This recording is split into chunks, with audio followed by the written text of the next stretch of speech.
Well, thanks everybody for joining us. This is like one of our bigger discussions. So this is really awesome. It's nice to have everybody here. And, as you guys are probably familiar with, like some of my research, it's really been centered around education, and that started around 2016 was when I started my blog. And so it's gotten so much bigger, the scope, but I feel like there's so much going on now in the education space specifically. And a lot of polarization that's happening. And now with the recent Supreme Court hearing, I wanted just to sort of have an open conversation with sort of Q&A about what people's perspectives are around the education system, alternative education systems, how these are going to interface with new technologies and human capital finance in the future of education. And so I sort of laid out a broad, I'm thinking we might be at this a couple hours. So if people need to peel off, that's fine. But sort of four main headings, initially a round of introductions. So if we could just sort of introduce ourselves and say, why you were interested in participating today, a couple things. And then we were going to sort of look at the Supreme Court case and the application of financial voucher in private school or alternative school settings and what that may mean. Looking at sort of the historic trajectory of Common Core and CTE education and skills badging, and how that relates to, again, alternative education environments, homeschooling, unschooling, hybrid schooling. So that's the second one. Then looking at specifically blockchain and how the piece of blockchain fits in not only with the payment systems, but with transcripts. And Lynn Davenport has some useful insights on that and how that's presenting in Dallas. And then sort of the final half hour, just to have some conversations about, I feel like we're really immersed in this sort of polarizing culture wars right now. And there are a lot of people who have waded into the education space who are seeing things that they feel are definitely not right about either in their child's school or even out of school settings, but they're maybe not interfacing it with this larger picture and like how we might start to bridge across. So I'll just start out for the introductions and maybe we'll just do the Brady Bunch round.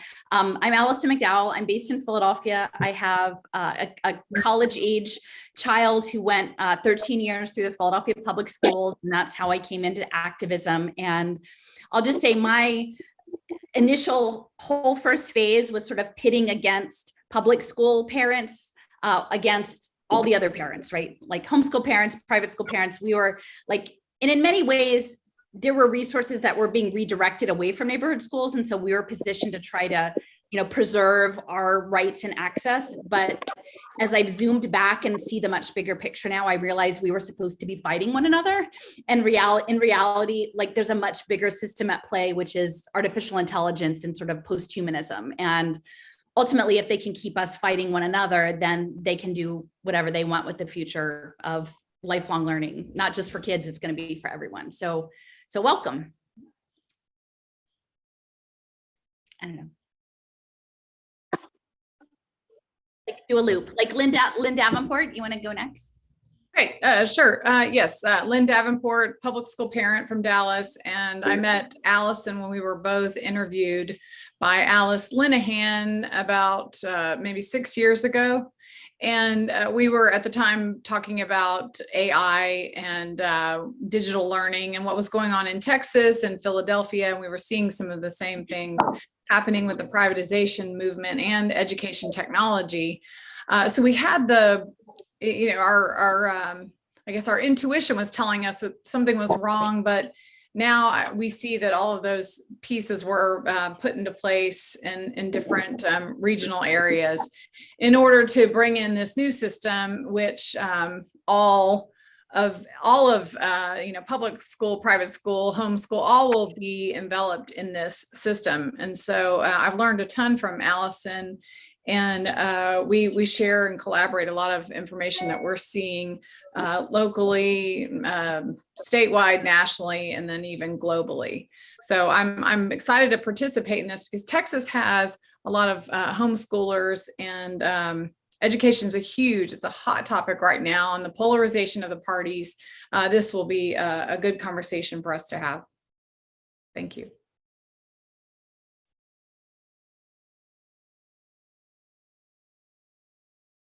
Sure. Sure. Can you hear me? Are you able? Okay, awesome. Hi, I'm JD Roberts. I'm a current homeschool mom. I started following Allison's work about a year ago, finding wrenchinthegears.com.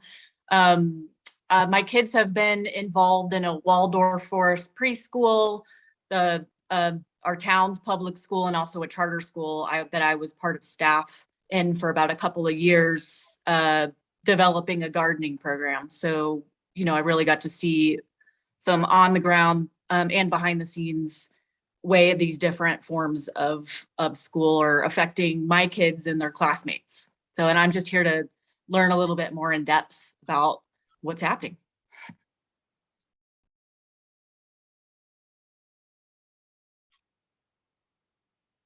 Is there just one? Hi, you can hear me okay? Okay. Hi, my name is Robin Sills. I live in Pennsylvania, and for the past 6 years, I've been homeschooling my 2 daughters. We have been using classical conversations. I'm a bit eclectic. I use many different tools and styles to teach my children. I became awakened in 2020, just before the COVID breakout happened. I became aware of vaccines and went to a protest and read some books, and my mind kind of became really open to, what else is happening in the world. And so I took a deep dive. I went down a lot of rabbit holes, and I learned very, very quickly. And I discovered, that I don't believe in the left and the right and the paradigm. And I eventually on Twitter, I found Alison and what she talks about. And I'd already been looking into smart cities and transhumanism and, Agenda 2030, 5G, just kind of all of the things that technology can bring. And so anyway, I garden and I homeschool our children. We moved out of the city in the last year into the country. And I would love to continue following and supporting Alison and what she does. And I just want to thank you for all that you do. I think you have an innate way of talking about deep things, but relating it to people so that on their level, so that they can understand where you're coming from. But at the same time, you don't shock them with all of the information at one time. So thank you. And I'm excited to learn more.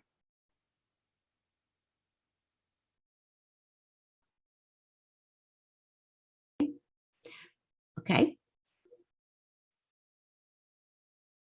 Okay. Hi, Lynn Taylor. I'm also known as Common Core Diva, and I come at this from a totally different angle.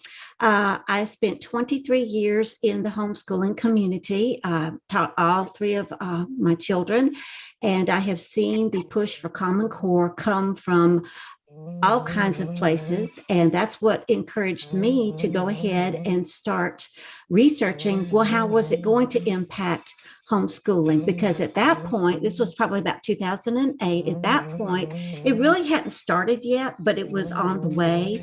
And I have followed it ever since. And I can tell you that it has wholeheartedly, well before COVID, well before now, it has infiltrated homeschooling. In fact, that's how I met Lynn Davenport, was through Alice Linehan. When we started doing the Women on the Wall conversations, we held that for 5 years, and we discussed how the workforce was going to come in and attack homeschooling through the Common Core, the career tech education. Of course, I've been able to trace here in North Carolina, where I live, how it has taken a common follow-up number that attaches to any child when the minute they enter the public system, be it at elementary school or post-secondary education, and it tracks them from education to career. So it's already been in place. It's not coming, it's already here. And so I've been able to, on my blog, been able to discuss all kinds of the ways that homeschooling, traditional schooling has all been infiltrated. And mainly it was through the Every Student Succeeds Act on page 17, where it said that all education has to be aligned to the same post-secondary readiness standards as laid out in the Workforce Innovation and Opportunity Act. And it was through some of that research that I was able to meet Alison. In fact, we've been able to meet face to face, and that was wonderful. So thank you, Alison. So we've been coming at this from different angles, but we're all finding the same thing, that this is not about differentiating between what type of education. And with this new Supreme Court case, it's going to level the playing field through the fallacy of school choice. And we can get into that later.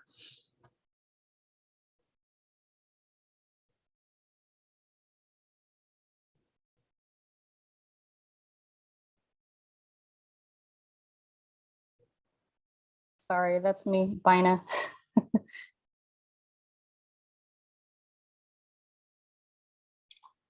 Yes. So my name is Bina Goldman, and I am a mom in Portland, Oregon.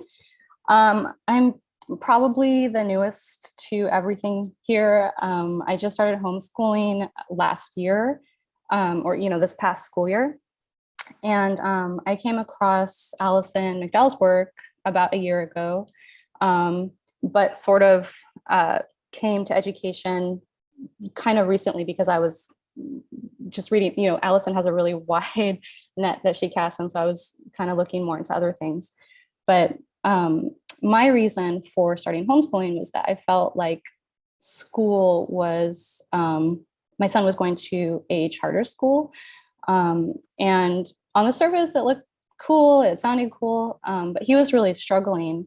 And to me, it was really clear that the problem was actually the environment, and not a problem with him. And so, but because he wasn't conforming, because I started spending some time in the classroom, not volunteering, but actually going in as like my kid's support. And so I would sit with him, and I came in, initially thinking, I'm just going to help kind of keep him on task, or whatever. But then of course I'm in the classroom and I'm looking around and I'm observing, and so many of the kids were totally disengaged. And the day went, odd. Like I grew up going to public school too, but I remember having a lot more creativity and freedom in the classroom. And also I was quite surprised at where the kids were at academically, like what as I was watching the lessons, and I'm like, this is weird. I remember being further ahead when I was younger, and why are they teaching in this strange way? This seems really confusing and not intuitive. This is odd. And so at the time, of course, I was, just kind of somewhat naive and thought like, it's probably because schools just don't have funding or something. I didn't know what was going on. But there were definitely red flags. And just one thing a quick thing is that they had something in the school called the reflection room. So when kids were, having a hard time in class, not listening or cooperating or fidgety or whatever, understandably, because the day was extremely boring and tedious. And it was really about just what seemed like just sort of mindless busy work.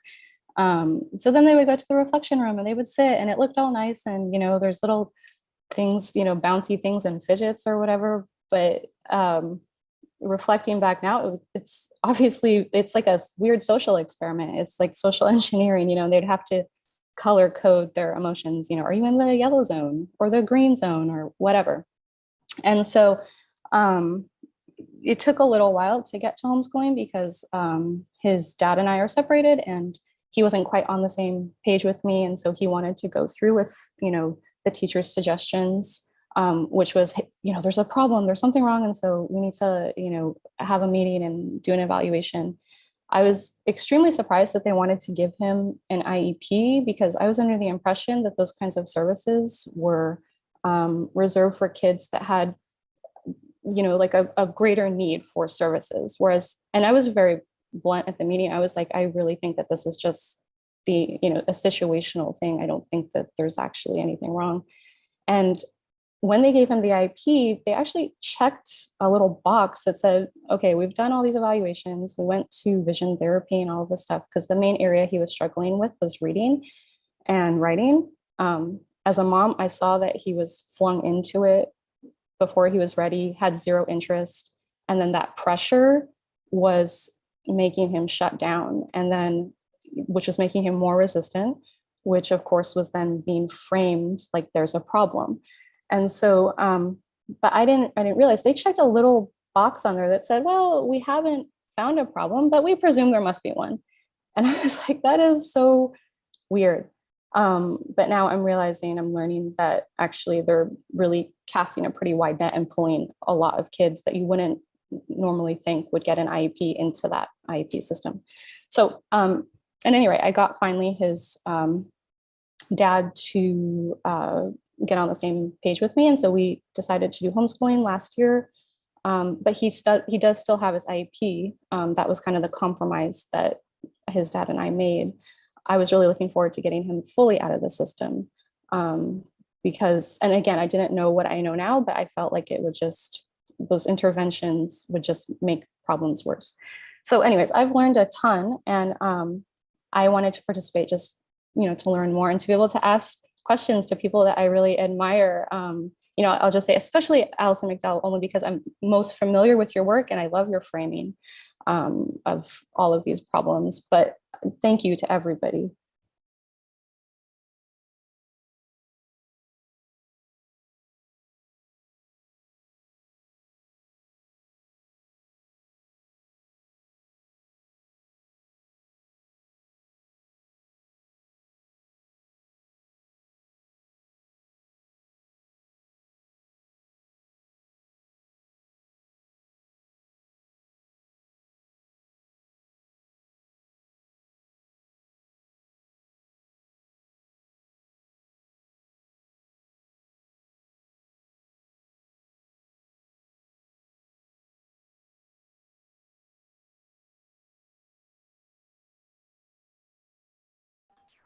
Hello, can you hear me?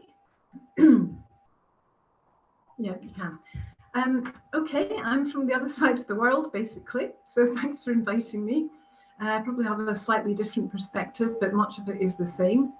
I first came across Alison possibly 5 or so years ago through her blog and through discussions of ACEs, scoring of children in schools and elsewhere. My own background is in home education. I am the coordinator of the Scottish Home Education Forum. It's a national forum, and we have about 5,000 or 6,000 members. We're fairly active and militant and resistant bunch to state intervention and interference. And we've always prided ourselves on spotting things before they happen. Certainly, I've been involved in looking at the bigger picture since about 2000, 2001, when I founded a children's rights organisation called Action and Rights for Children, when we discovered that data was being gathered on children, all sorts of things, and shared around without lawful basis. And we mounted various campaigns. The government, the UK government, were trying to collect information on children and database it and then have it accessible to all sorts of people.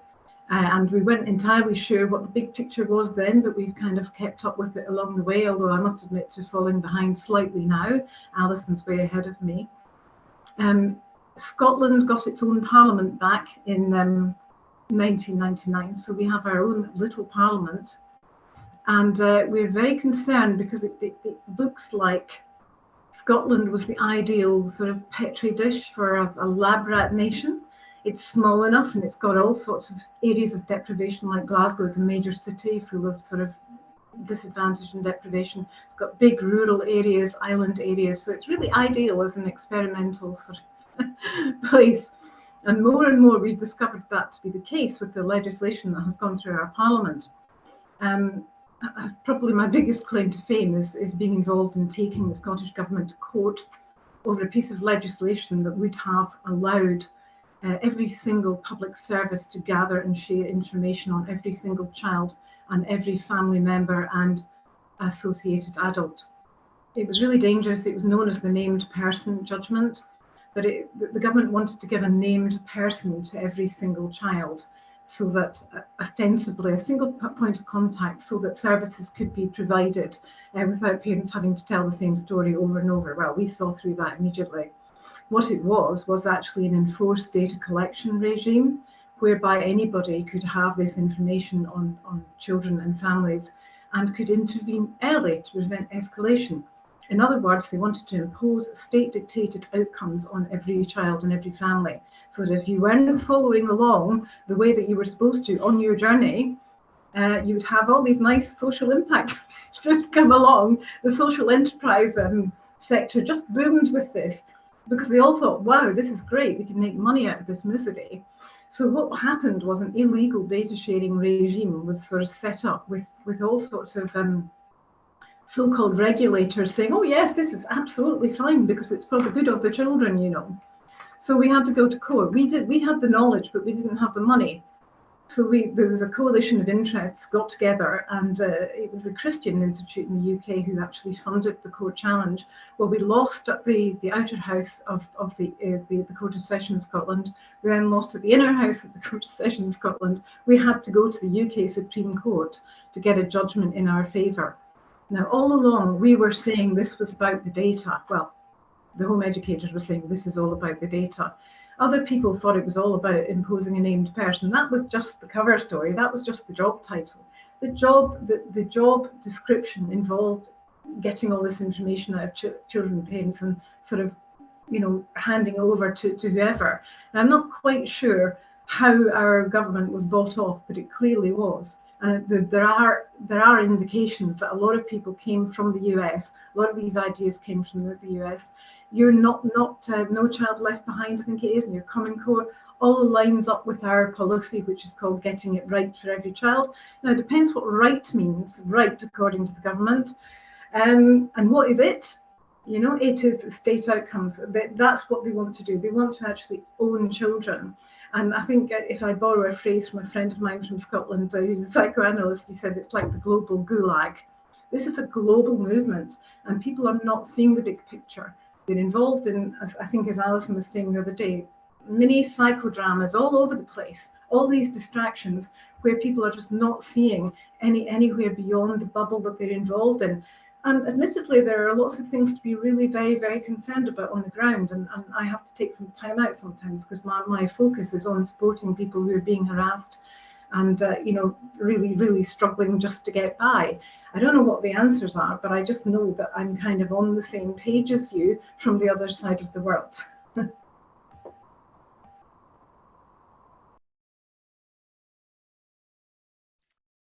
Yeah, well, so thank you very much. We connected over a piece that I think I wrote about the adverse childhood experiences, because these ACEs scores are really central to quantifying potential predictive profiling to harm of children. Because when children do have, you know, not fabricated, but actual harm to them, like the impacts across mental health, employment, all of these things. So it's a data grab for these impact investors, especially for young children that can be identified that way. And I think the Casey Foundation and Carnegie, I think Carnegie is actually our connection with Scotland to, you know, Pittsburgh, right? It started with that. So, but there's a lot of connections between California and Kaiser Permanente. And I'm trying to remember the woman's name, the Surgeon General, Newsom appointed, you know, she went over to Scotland and they had all of these big ACEs programs. So yeah, so it's all, I mean, it is a global project. And I think that's the thing that's challenging, is that within the polarization, people aren't realizing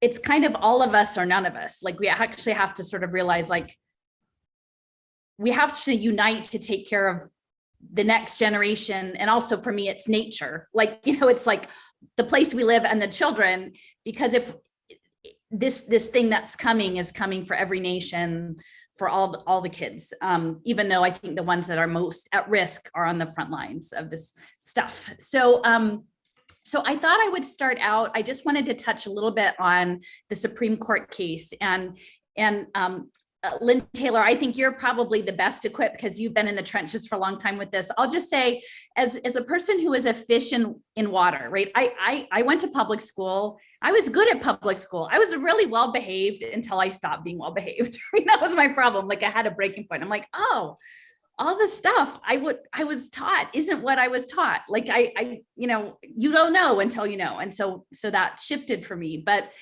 at the time when I was initially looking, I said, I'm looking at all these documents and they say that school isn't going to, they're going to take apart schools. Like there aren't going to be places you go to school anymore. And my husband is like, Alison, nobody, and granted, I'm in an urban district that's defunded, that has $1 billion backlog of maintenance, and there's bits and pieces being pulled off, right? Like we don't have enough money. There's money going into charters. There's money going into, private schooling for special needs kids.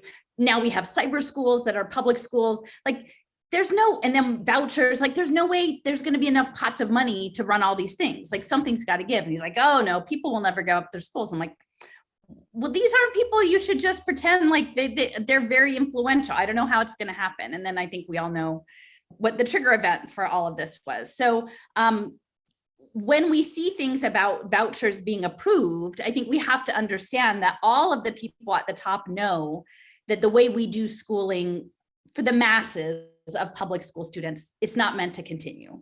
Like Andrew Carnegie set up the seat time credits and the TIA CREF and the graduation requirements. And now it is time to unbundle all of that and send kids out with a device in Pokemon Go education.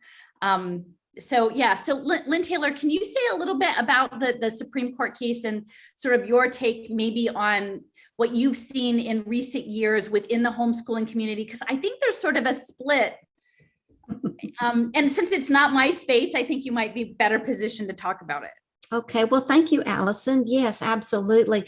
I have the 45-page opinion, syllabus, and dissents. I've gone over them, and it is absolutely amazing the hairs that the Supreme Court split. Now, it wasn't over education. They're coming at it from a religious angle, okay? And that was the big fly on the wall. But let me back up just a minute, okay? I've done extensive research into the Every Student Succeeds Act. And when I was talking about when it said all education, that was a wordplay from the government, much like Alison in Scotland was saying they had wordplay. Every Student Succeeds Act had that. So most people think, oh, that means all kids in public education, K through 12. No, because it wrote in the Workforce Innovation and Opportunity Act, it brought with it the Higher Education Act. So basically, in that one sentence, it went from cradle to grave.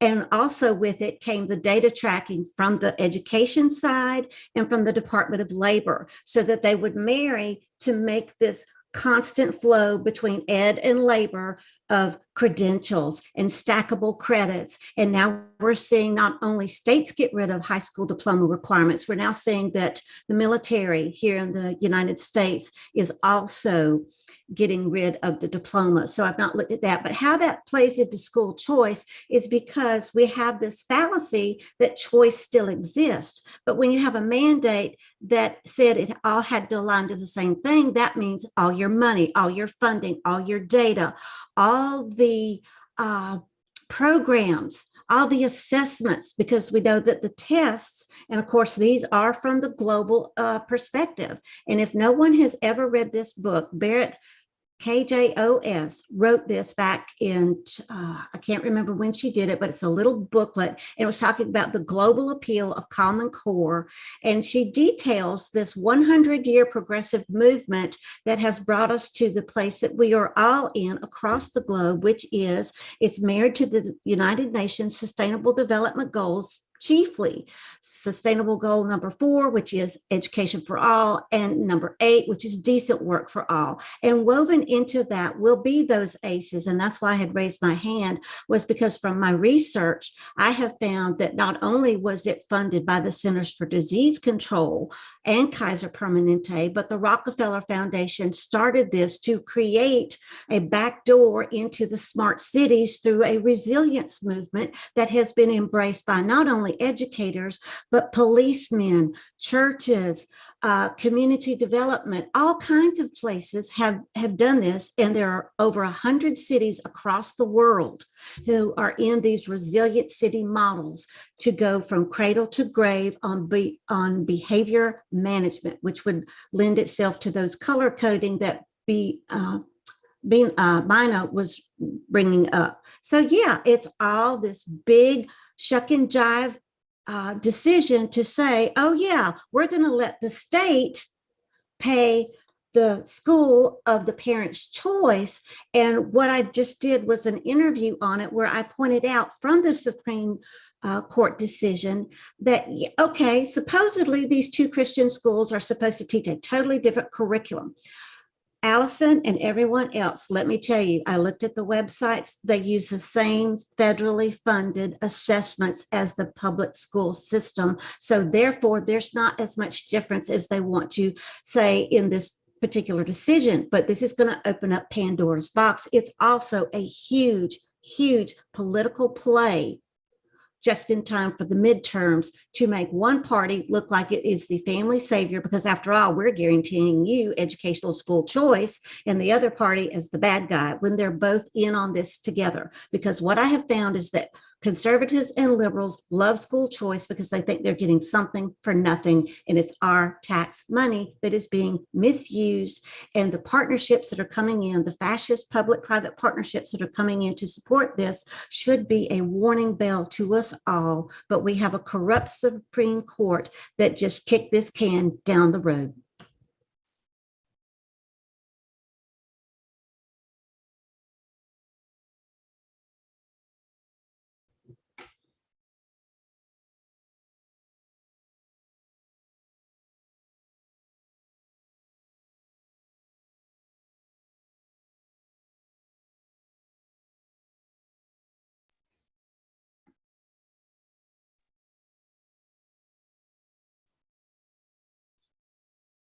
I think JD, we got JD, but Nancy, we did skip you. I'm sorry, Nancy. Also myself, I have to scroll to see everybody. So I don't know if I missed, if anyone else was missing. But this conversation is so exciting for me already because 9 days ago, I came back from Lebanon, from the Bekaa Valley, like a very remote village. And it was the second summer that I spent there with my children. And they are having a lot of problems with electricity, that there's no electricity from the state for weeks at a time. And wouldn't you believe it that almost everyone has a cell phone, and the cell phone towers are run on private generators. And they have a problem with Syrian refugees in the country, and they are already distributing e-money to their devices. And all of this kind of like futurist EduBlocks education, all of the people who have good employment in the country right now because of the hyperinflation they're going through are being paid in US dollars, which is the global reserve currency. So suddenly everyone working for NGOs are the wealthiest people in the country, even if they're only being paid $1,000 a month, because they went through a hyperinflation where their money just like something that was $1 is now 10 or 20. So I sent my children to a private school there. The school, like their tuitions are under $100 for a full year of school for a child, but the fuel prices to run the electricity for the school. So many days my children didn't have electricity in school, but wouldn't you have it, NGOs are approaching the private schools with money so that the schools can meet basic needs for their students in their communities in exchange for allowing refugee students into their schools, so I'm a homeschool mom. I have 4 kids. I had Alison. So I started following Alison early on in the pandemic. I followed her from Yolanda Clark's work, and through following her content and Jason's content over the past couple years, and traveling between these two countries, it's really so unbelievable, the reality that they're talking about. And when I talk to people of means, of wealth, of education, and I approach them with the moral wrong that this is, it's amazing how frightening it is that they have conceded. They have totally conceded to a transhumanist future, and they heart like there are a lot of people who actually understand what is going on, but this movement and all of us here, what's important is to talk to the people who don't know. And it's been amazing to see how Alison's work has taught me, if a person can believe this about poor people, what else can they believe about them? So, because one of the things that really got me was like, well, how else are we supposed to help the poor? And Alison says something like, well, don't put them all on blockchain. Like, that's not what you do. So we don't actually have to have the perfect solution to solve global poverty to be opposed to what we're doing to children in the world through education right now, which is this like, I don't have all the words for it, but blockchain, edu-blocks, teaching our children to all code the future metaverse. Like, is this really the dreams we had for our children, to teach them to code the metaverse? But every parent you talk to about STEM education feels that it's very important.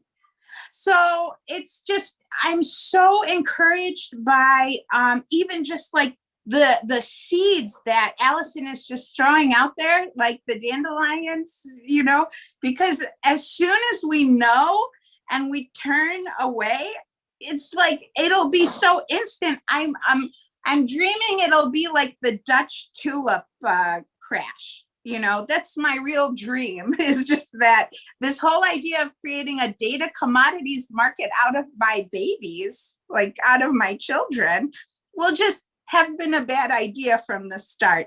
I hope. But sometimes in this movement, we get the feeling like it's unbelievable how much power some of these people have. And for me, as a mom of 4 small kids, my community is Dearborn, Michigan, which has a large Lebanese population, but I'm one of the few that are privileged enough to travel between both countries.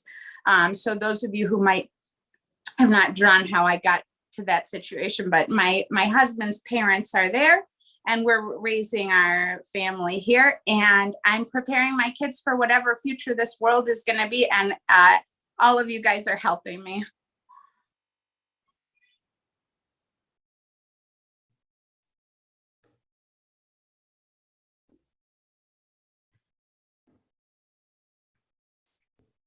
Yeah. So so one of the things I'm just curious from like within the community, because what I've seen is there's different levels of understanding the problem, right? So there's, for many people, the immediacy of, I feel like my child is either like not getting what they need or is being harmed in their present school environment, right? And so that's an immediate need of like, okay, I have to address this immediately. But then what I'm trying to say is when we back into the other options, then it raises, there's new layers of challenge. And so there are people who, you know, aren't necessarily prepared to do traditional homeschooling, like with books and, you know, paper books, you know, that's not done. And so many people, you know, are pulling into still a different sort of online or hybrid learning, or like a mix. But then there's still the data, like ed tech component to that. And I know like our school district, it was a big red flag when the public schools developed their own cyber school, right? You know, it's like, you know, that's, why would they do that? Well, we know now why they were doing that. But if you're doing another fully cyber model, even though it's maybe, it feels like a curriculum that's more aligned with your values, there's still the element of the technology. And then if we back all the way up, is that ultimately the goal is this remote labor force where the kids in Philadelphia are competing against the kids in Dearborn and Dallas and Edinburgh and, Lebanon, like they're all competing. And then ultimately, I think as moms, like reflecting on, shouldn't we have a world where all the kids have enough, right? Like there are enough resources that all the kids could have enough, if we figured it out. And this thing, the competition is we need to, in my perspective, is look at it broadly. So I'm just curious, for those of you guys who are in the homeschooling community, maybe like by raise of hands, and Jason can sort of moderate who's who, but like, what is your inclination towards the response to this Supreme Court hearing? Are people cheering it on? Are they a little bit a suspect of where this might be headed? That sort of like, do you have sort of your personal response or your community response to the voucher choice developments? Okay, I just wanted to point out that the whole goal behind this Supreme Court decision is to prop up, again, school choice, which we know is a fallacy. The school choice here in America was killed in 2015 when that Every Student Succeeds Act was signed into law. We've had the illusion of choice since then, but I wanted to point out the voucher system, the education savings account. This was something that was plotted probably 30, 40 years ago, and it's been gaining traction ever since. And the goal is to make you think I'm getting something for nothing, kind of like coupons. Okay, I'm going to get this great deal for next to nothing. We're taking our tax money without our consent and using it for these particular funding schemes, which we know are pay as you go. Again, fascism. And when the Supreme Court said, oh, yes, let's give a green light to the parents in Maine, the money doesn't go to the families, it goes to the school. So you are having now to seek permission from the state of Maine to be able to go in and say, Mother, may I? Let me go put my money over here. Now, with the two schools that were in this particular Supreme Court case, they want to say, oh, we're so different. Not only are they using the same federally funded assessments like ACT and SAT and all this other stuff, they are willingly participating in STEM programming and career tech education programming. So my question is, where's the difference? It's not there, but they're going to give you the illusion that it is. And this is the whole premise behind the pay-as-you-go system that will attach to the Bitcoin, the blockchain, as you have been pointing out, as Lynn has been pointing out. It's absolutely horrible. And yes, people are dropping their jaw over how fabulous this is, because this means I have more choice than ever. Really, you do. How can you possibly have more than ever when they've taken it all away and made it the same thing?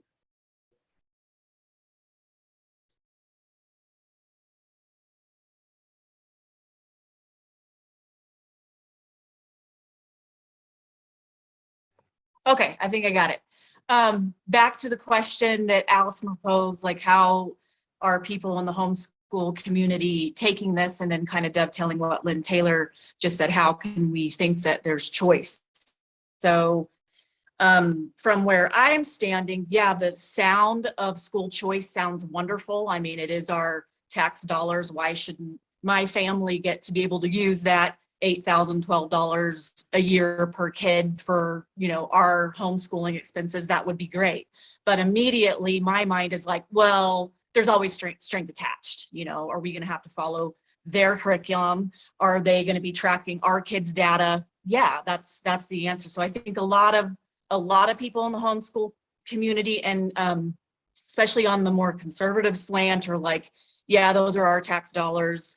We should have control over them. And some people have actually had some decent suggestions that it should just be like a tax deduction dealt that way. You return in your receipts, but that's not how it's going to go. It's going to go, no, you got to go in this narrow chute, like what Lynn's talking about, in order to get that money. So I think there are a lot of people that are blindsided by it because it sounds good.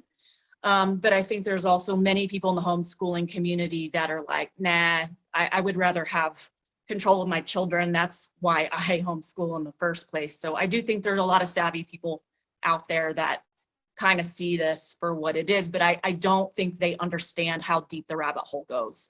So that's my take. I don't know if anybody else wants to give their opinion that are homeschooling right now. I'll go. Was mine up next or Bina? Bina. Okay. Sorry. You were first, Lynn. Okay, well, I'll just add what's happening in Texas. So you have, there's a huge push for school choice vouchers in this next legislative session, and they use some of the major issues of the day. And like, through the pandemic, we had the wedge with the masks and the vaccines, and then you have all of the sex ed wars, you have the reading wars, and you have social emotional learning, and then there was the whole CRT. So parents are saying, okay, well, I'm tired of my tax dollars going to the public schools, and in Texas, our property values, our property taxes fund the schools for the most part. And so you have people saying, well, I want to just take my, say it's $10,000-$12,000 per child, it might be, it's around there. So they want to take that money and have it follow the child. And there's a divide between the homeschool community. So you have half the population says, no strings, and we don't want the money. We don't ever want the government in our business. I want to teach my kids the way I want to teach them, my parental rights I'm exercising. And then you have the other half that says, no, I need that money. I want that money back. I can't afford my property taxes to fund schools that I refuse to send my kids to. And they will take the money, and they'll take it however you give it to them, whether it's education savings accounts, tax credit scholarships, vouchers, and there's also been proposals where you would have a credit to the money would never leave your house. That might be the only one that's the safest. But as we all know, if a private school takes that money, whether it's a Christian school or an Islamic school or even a Wiccan or a Scientology school, that means our tax dollars would be funding a school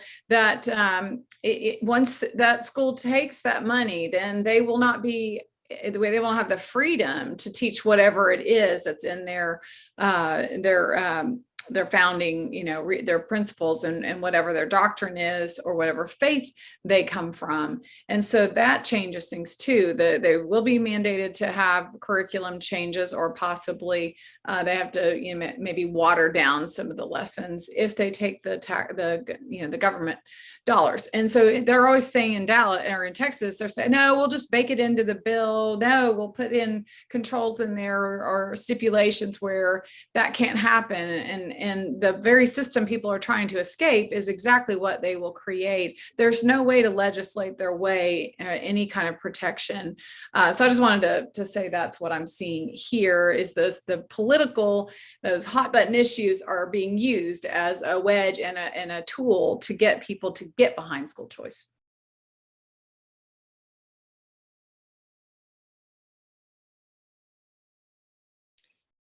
So I would actually agree with Lynn. So I'm not actually involved in any homeschool community here. I haven't really found any people to to hang out with. But what I'm seeing, I do participate in a couple of Facebook groups. One is for the state of Oregon, and the one is more local to my area. And I do see that there is a school choice amendment that is coming up. They're collecting signatures right now. And it's definitely being sold in the way that Lynn was kind of describing. They say that parents will get a school choice account. And they're like, yeah, you don't have to use it if you don't want, but if you want to, it's there and it's a great resource. And I think that it's around $8,000 per child. And they say that the parents will direct the money. So when people talk about the government, they say, oh, but look, you're going to get this money, and then you are going to put it into the nonprofit of your choice. Or the money will be deposited into the nonprofit of your choice. And then I think that you get the money that way. But the point is that it's supposed to be the severing, like that's where we severed, like the money is no longer from the state anymore. And so that is being pushed like, hey, you don't have to worry, like the government's not going to tell you what to do with it or whatever. Like it's just really being sold as no strings attached. And then they're also saying that, oh yeah, we're not going to make you change how you're teaching. Your teaching credentials don't need to change, you know, like that if you're, because this applies also to private schools as well. So, but homeschool is, you know, attached into it. A lot of what I've seen, they need signatures, I think, by mid-July. And so what I've seen just online in my online interactions is that some people are opposed to it because they feel like, you know, no, they don't want government intrusion. Some people are opposed to it because they feel like they don't want their money to be used on religious schools. So, you know, to come back to this main thing, there's quite a lot of people, you know, I live in an extremely liberal city, but the outskirts, like around Portland is not, there's a lot more conservatives. So yeah, but it's getting really pretty heavily pushed right now, the school choice saving accounts. And there's a lot of, you know, divide politically. And so it's sort of a similar experience, I think, to like what you were saying, Lynn.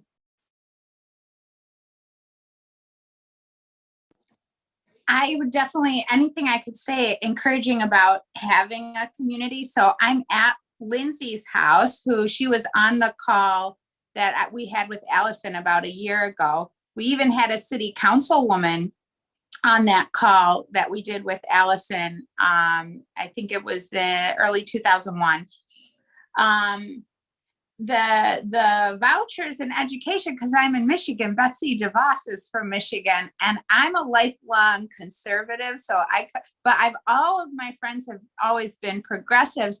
And so the question in my mind has always been like, what do we do to help the poor? Like, what do conservatives do to help the poor? And so Betsy DeVos is a conservative, and it seems like, you know, the vouchers were so bipartisan, right?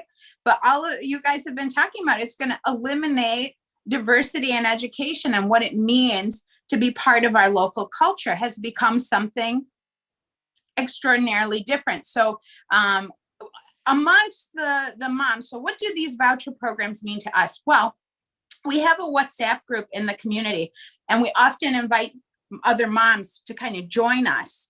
And other moms have often asked, well, what about this homeschool program that takes a voucher? Like there's already, they're called school of choice.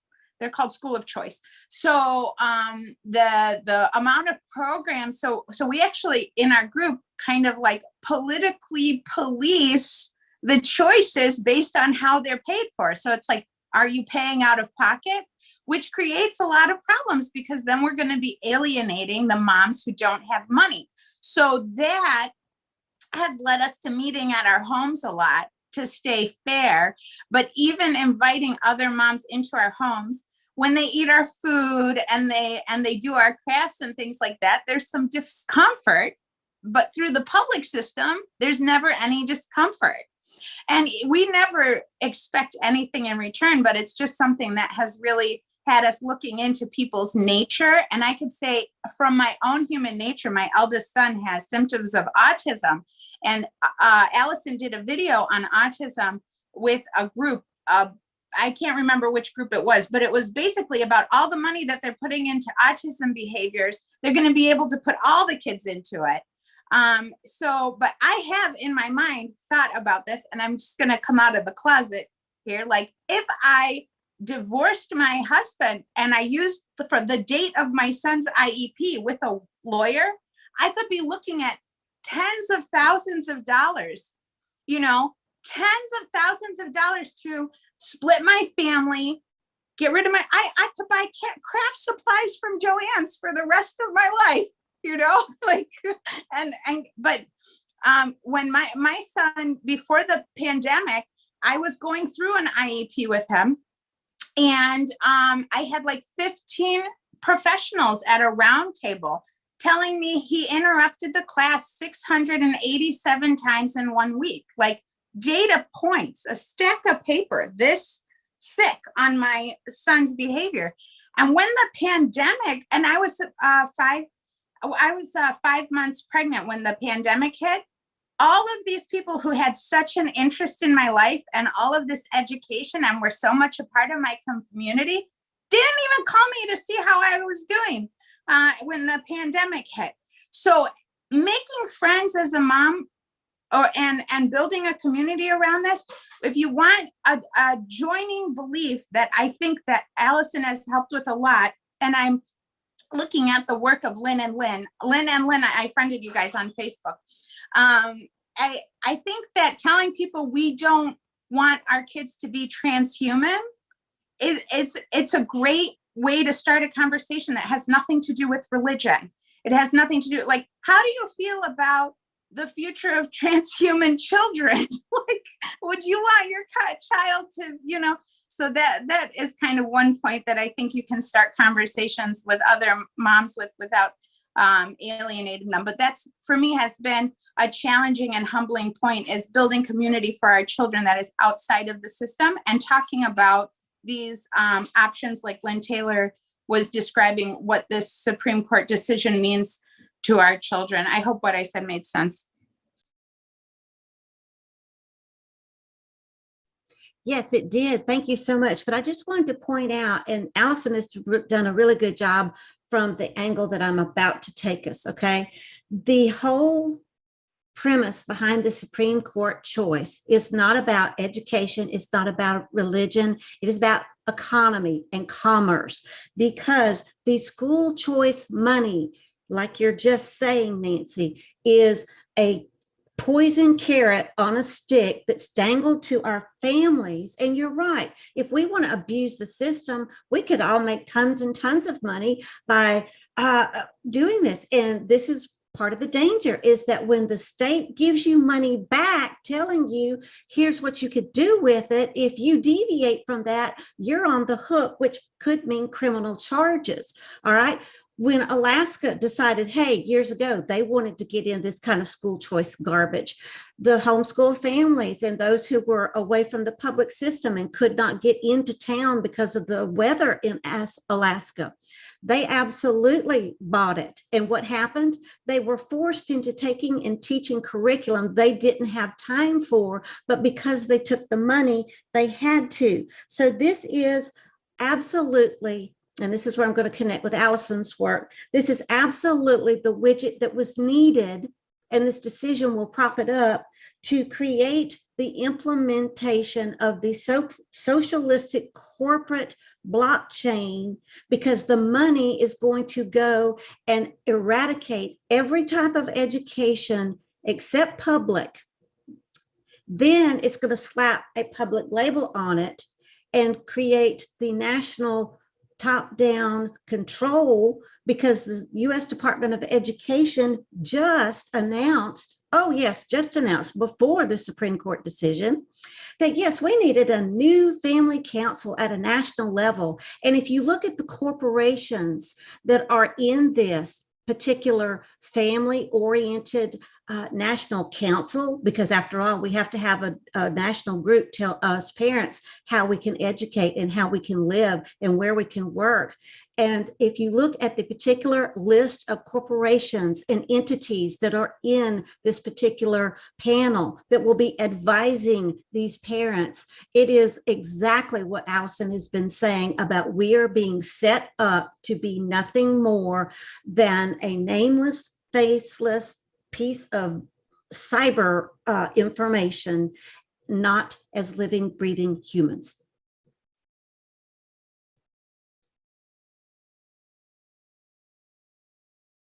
Okay, so I just wanted to mention the IEPs, because I know that's come up several times, and the pathways, Alison Preuss, in Scotland, and this idea of family education.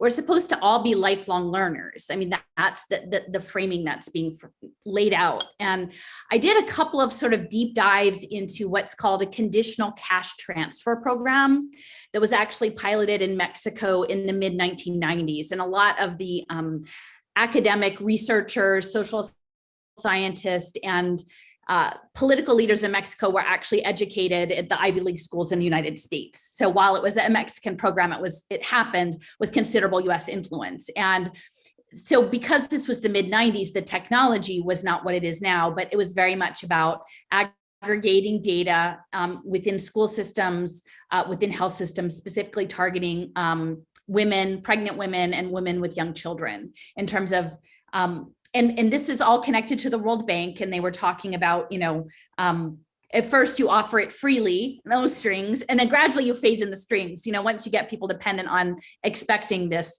And it was really very behaviorist and, including nutrition supplements and things. And now we realize with where everything is going with the health interventions that could be pretty extreme, especially since most people don't even understand where that road goes. But I wanted to mention within both the family and Alison, maybe when I'm done, you could comment a little bit from your perspective on this, like the family re-education, again, that goes in with what Lynn's saying, the lifelong learning, and that really this individual education plan, like we're all going to have one. Like the plan is that literally every living being has a self-improvement program. And maybe that's about your mental state or your work readiness or your health or your wellness or, what have you, but everybody's going to be put on a pathway, and that's a cybernetic construct. That's a machine construct. And then your compliance to your pathway will be where the bets happen, is like, how many hoops did you jump before you fell apart and had to go to the reflection room, and we're all going to be in that bucket. And so, I think that's, and what I'm seeing, we'll talk about it a bit later, but it's going to be on blockchain, and they are spinning both sides. They are spinning the conservative side and the progressive side, and telling everybody what they want to hear. But ultimately the future that they're planning, they've, as Lynn has said, they've been laying it out for 40 plus years, slowly. They're not going to say it out loud, and they're not going to presume that people actually have the attention span to look across the whole landscape and fit it together, because they're busy spinning people on all these different polarizing issues that keep them from assembling the larger landscape of the game. But it's definitely a game. It's not a new game, but the technology is well beyond what it's ever been. So yeah, Alison, maybe. Hi, yes, I would agree with all of that completely. I don't know an awful lot about your Supreme Court judgment. I've been kind of vaguely following it on Twitter about the vouchers and all this celebratory sort of stuff going on from Texas and I think it's Maine. I'd just like to say that there is no appetite for vouchers and choice in Scotland, ostensibly coming from parents. But people recognise, mainly due to the work that we've been doing over 15, 20 years, that this is cash for compliance. I mean, I agree with everything has been said. Free things are not free. You're trading off.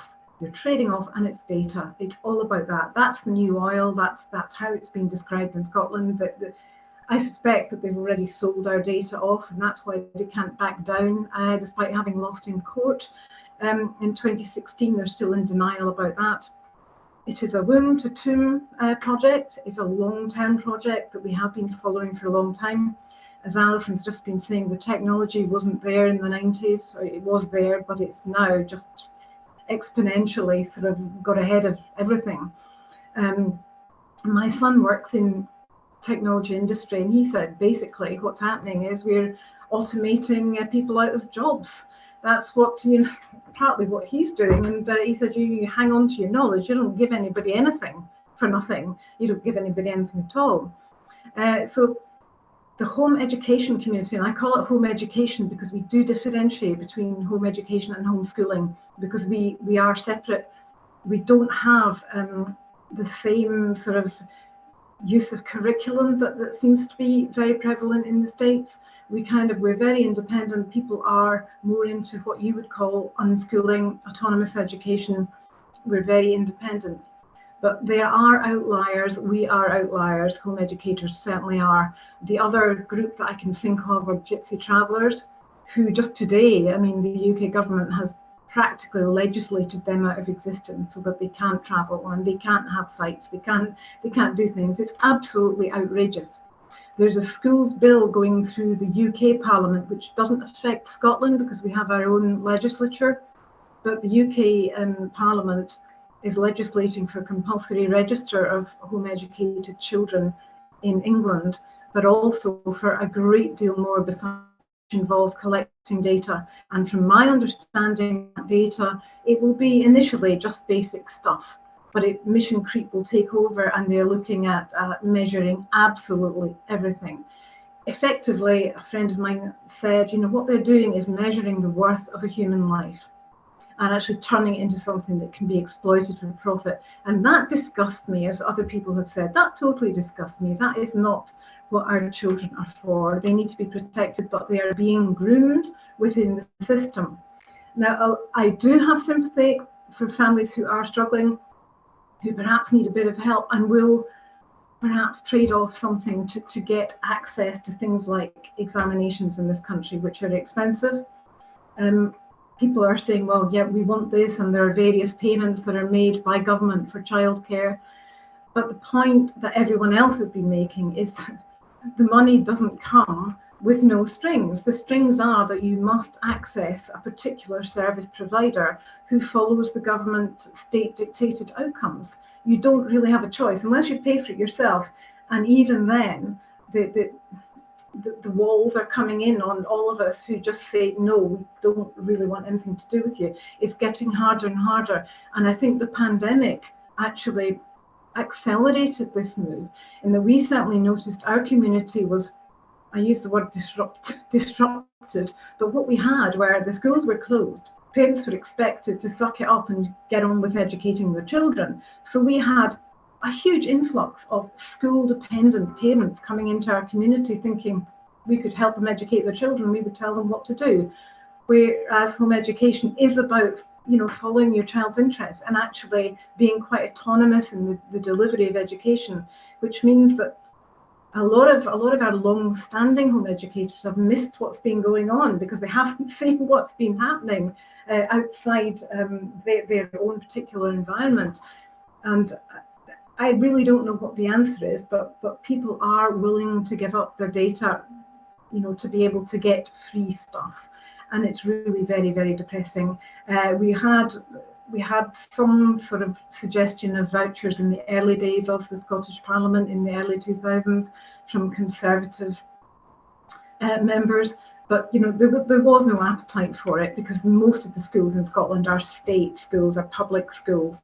There is an independent sector, but it's very, very small, and people are, you know, really thrilled to the to the public school system and really can't see another way. And that's the difficulty, because many of them are catching on. I think Lynn mentioned the fact that there are all sorts of issues going on in schools. Parents are mobilising and complaining, but they're complaining about certain aspects like the sex ed and all that sort of stuff, but they're not putting it together. And that, I think, is our role, to try and actually make people aware of what's happening. So I shall shut up now.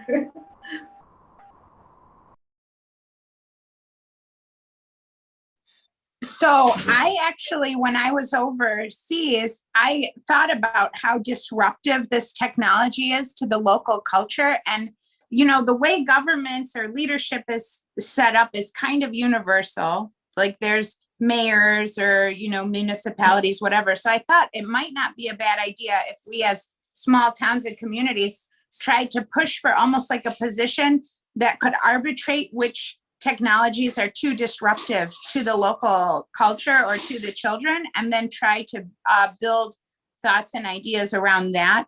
I thought I would just put that out. I think I named it like disruptive technology and cultural preservation coordinator.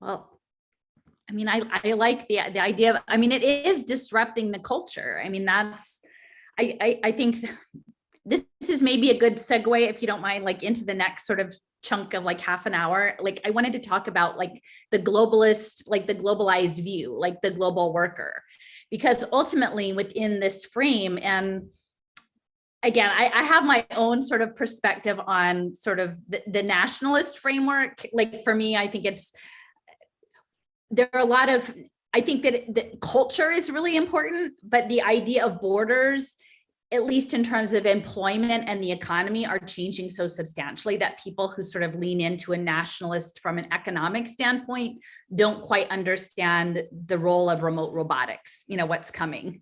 That the people who are displaced, they don't need to physically be in your country to disrupt your economic system. Like, we're all supposed to compete against each other. But within that frame, having, I think, cultural identity, how that represents cultural food systems, cultural, musics and literatures and things. I don't think our goals should be like, under this new world order, replace everything, right? Just make everybody eat all the same food, like precision nutrition, everybody like compete for all the same jobs, everybody wear all the same sustainable shift, jumpsuits or whatever. And because that's ultimately where it's going. So like threading that needle between like having pride of like sense of place and cultural history without it be like antagonistic to other nations, like that's, I feel like, the sweet spot. And the technology is meant to just level that. And it's quite interesting to me to think about the like the amplification of identity politics, like performative identity politics over the past decade. And that, like, how does that even look in the metaverse? Literally, like they're saying, like, you could be an avatar of anything. Like, you could walk up to a thing in the metaverse and you don't know if it's an AI or, an old person or a young person or a toaster. Like, you just don't even know what's behind the avatar. So like, how does identity, how is that, like, how does culture move into, like, anyway, it's very complicated. So this next thing that I wanted to sort of unpack a little bit and see if you guys have questions or comments is about this idea of the badges and the digital twinning. Because I think when Lynn Taylor and Lynn and I, when we were initially doing this work around educational technology, data surveillance, then we realized there were these markets being attached to it. It wasn't until I was sort of well into the lockdowns that I realized about the digital twinning, right? And this idea that we would be represented, our identity would be represented by stacks of tokens that show what our cognitive skills are and what our behavioral skills are. And that somehow this is a counterfeit substitute, your representation for how to get work, how to show your compliance, all of these things. So for me, this links the social emotional learning agenda, which again, that's a fixation that a lot of people have, which is, yes, concerning. In my opinion, I don't see that people understand that as a betting market that's embedded with pay for success finance, which was in ESSA as well. Competency-based education, that what competency-based education was, which like, did you achieve this skill or not? And the changes in grading were really about badges. That's what CBE is about. And then once you reduce your learning or your behaviors to a badge acquisition, it doesn't matter if you learn that in a community library or if you learn that in an online education curriculum or a VR headset or at a rock climbing gym, or you do independent learning, or you're in a school. Like, the badge is the badge no matter where you attain that. And so that's setting up these learning ecosystems, which is the anywhere learning. And I don't think they're going to go hard into it immediately to send everyone out of schools. Ultimately, I think the transition will be hybrid, that they will continue. There will be rolling lockdowns for whatever reason, climate, power, health. They'll continue to restrict, unleash, and then they'll push the hybrid model of like, well, you can do a little school, but then you'll do some other stuff, and we'll store it all in badges in your locker, and it's as this assortment, it's your education. And that the way in which this is linked to the lifelong learning, which Lynn Taylor, you're so clear about linking the workforce development, that you never get off of the pathway, right? Like, I mean, it is prenatal compliance all the way up till, I think ultimately the goal is like through holograms, like you can work, through a remote robot till you're, 82, I guess, if you're never getting off their pathway. So I'm just kind of curious what you got, like your perspectives on this, and also in your communities, if people are linking up these discrete elements of social emotional learning, competency-based badging / Common Core, and the workforce training to this larger global economic shift.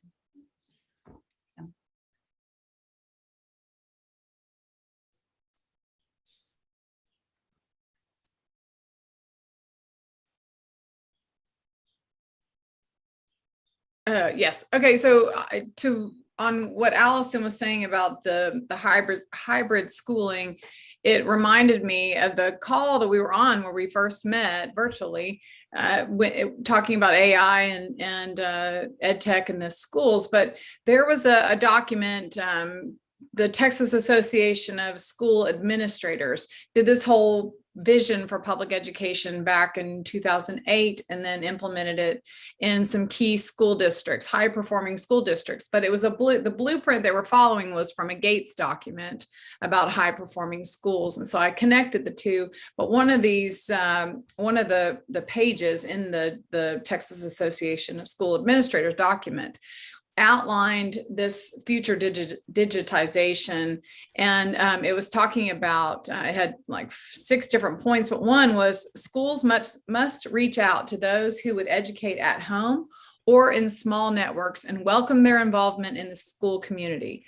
Virtual learning should become the norm in every community to meet the needs of students who prefer such an environment. It talks about the whole learning anywhere, anytime, any place, any path, any pace must be embraced, and future learning will be a combination of learning at school, virtual learning, learning at home, and in the community. So that was a real red flag, because I knew that through the work that Lynn Taylor had done, I understood that this was coming. And then listening to Alison talk about the any path, any pace, any whatever place learning. So I'm just going to add that as a specific example from the TASA document, the visioning document.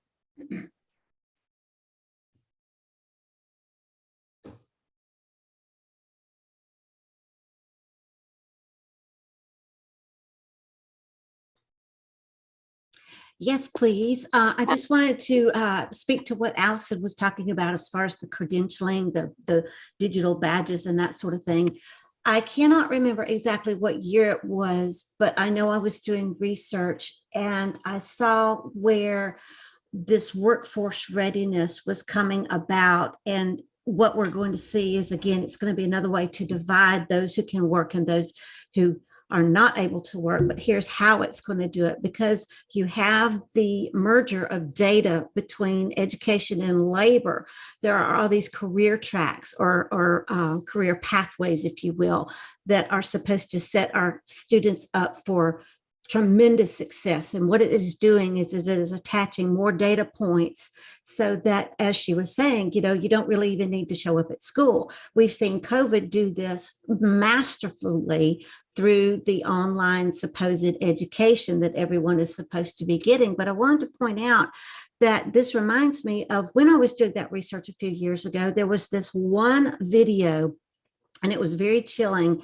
This employer, the state of Georgia, had the audacity to sit there and go, we participate in WorkKeys assessments, and WorkKeys gives you a gold, a bronze, and a silver data badge or certificate, if you will. And the better color you have, the better job you can get. And if you don't take this WorkKeys assessment, well, just don't even bother showing up to my place of employment, because you will not get a job. Now, this brings up some very important questions. If I have tried to my best to escape this system and I don't take this particular assessment, how am I going to have the credentials to go get a job, to go feed my family, or to go pay my rent, or to make my house payment, or to buy gas to get from point A to point B? The point is, you won't. Now, through the USMCA, the United States, Mexico, Canada agreement, it also took the prospect of education being aligned to nothing more than workforce prep. And again, it differentiated the higher education that you had, the better job you would get, but you were only going to be assigned certain jobs in certain industries that were either run by the government or by big business. Now, longtime researcher Charlotte Iserbeet, who's no longer with us, happened to bring out this point in a brilliant way. And that is, let's say with this career tracking that Alison and Lynn and we've all been talking about, okay, and I've done nothing but customize my education, no matter how old I am, because this is for cradle to grave. I I've streamlined my entire life to be a welder. Okay. And I go and I answer that call to be the welder because, you know, hey, a job has opened up. Now I'm number 10 in line. They only needed 9. What do I do when I'm the 10th welder and I'm not needed and there are no more welding jobs to be had? The entire education, the entire aspect of my life just went up in smoke because the one thing I was trained to do is obsolete or not on the market. This is absolutely creating a nightmare of a system for the cyber whoever to totally control everything about us. And you're right, Alison, you're not going to know what's behind that avatar. It sure as heck won't be you.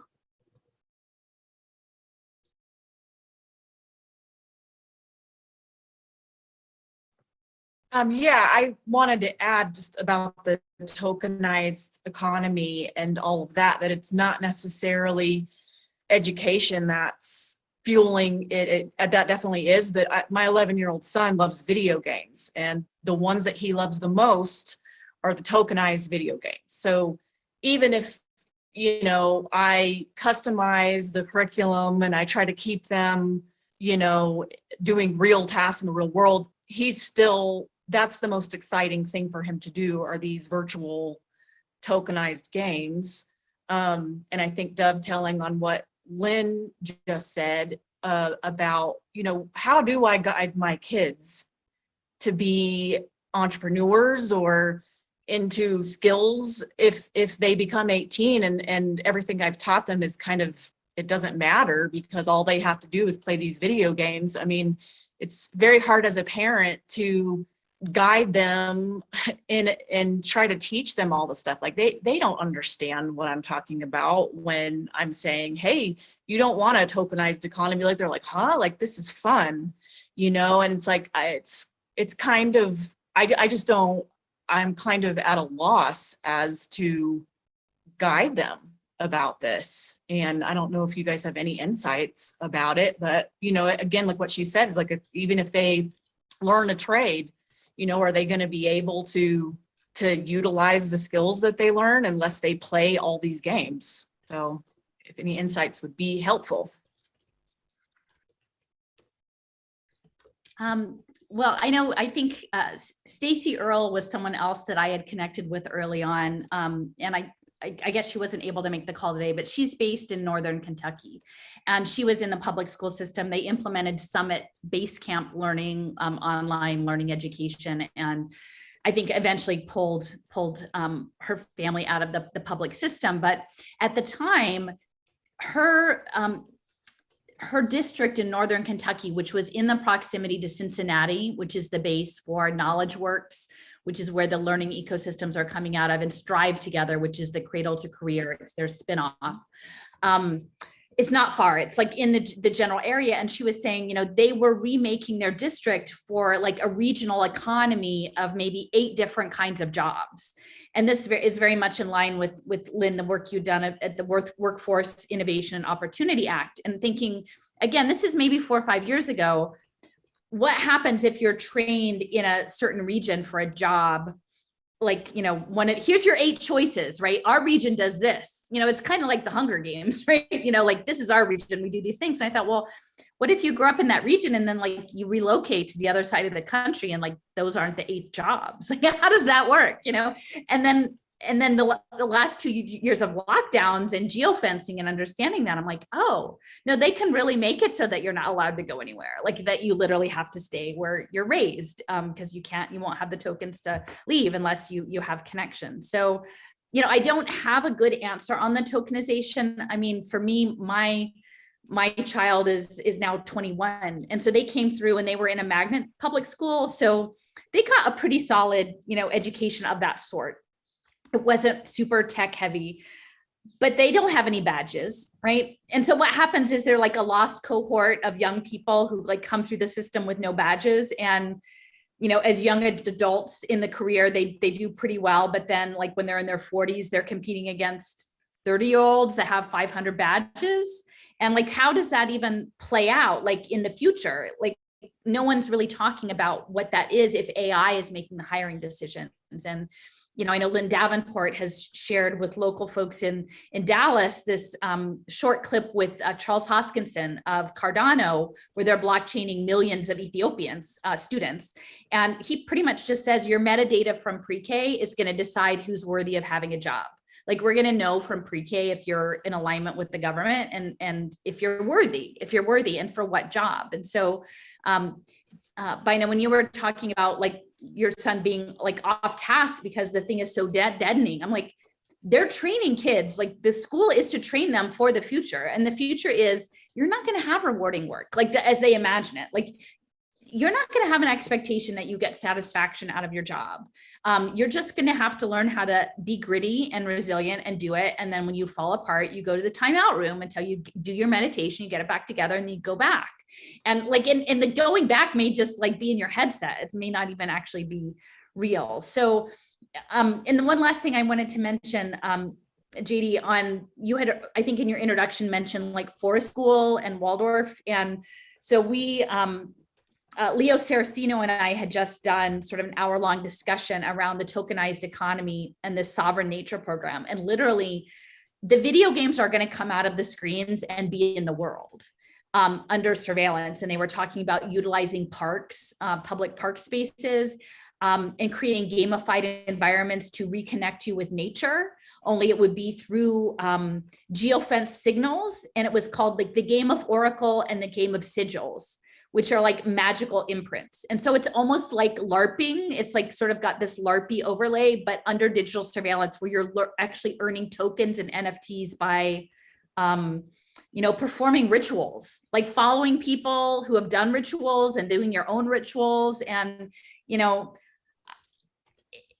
it's all guided. None of this is creative. None of this is like you going off into the forest and building a fairy house with moss and rocks, or something like this. It's very, very prescriptive. And it's in the most like sacred relationality that we have to one another and to nature is being co-opted into the way I feel. It's like this AI wanting to ride on our shoulder and be like, what's it like to be on an oak tree? What is it like to be in a stream and mess around and catch minnows? Like, this AI wants all of that. So the games and the tokens are coming out. And I think many people who are like, I run into resistance because I think you're not understanding the game. And they're like, but I'm doing it my way. I'm doing my own home education. I'm like, no, I'm not saying you as a person are bad, but you don't know where this is going in the not too distant future. And it's very hard to break through. So I'll close there.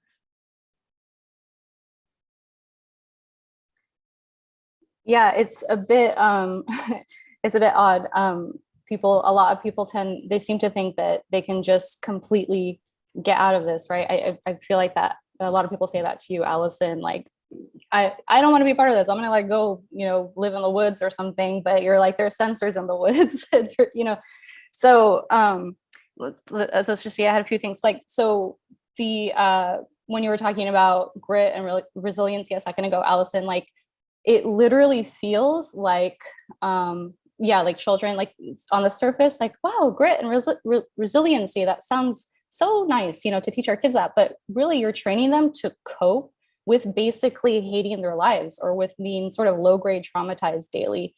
And, I'll just, a lot of the kids that I saw when I would go to the school, like, they are so zoned out, these poor kids.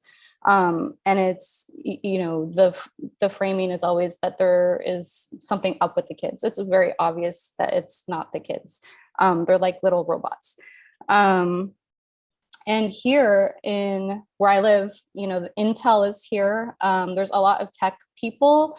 And I see like a lot of online platforms are quite popular. Like, people, they like it. Like, they like that their kids, they're like, oh my gosh, my kid just learned how to, they took a cooking class online, and people are teaching piano lessons online, and kids are getting their, how do you teach? I don't know, but people are, kids are getting their little badges and credentials, and they love it. They have fun. Like, parents are always talking about like how fun it is, how much their kids love it, and how exciting it is to collect their, evidence that they like have learned something. I think that's pretty crazy. And so there's, you know, because we're surrounded by so much tech, I've heard that, like I heard something at one point that, you know, a lot of people in Silicon Valley, like they don't give their kids phones because they know that it's addictive. I don't know if that's really true. There's a lot of tech around here, and I see a lot of young children, like, you know, 7, 8 years old with phones. People don't really seem to have a problem with it. And then also, to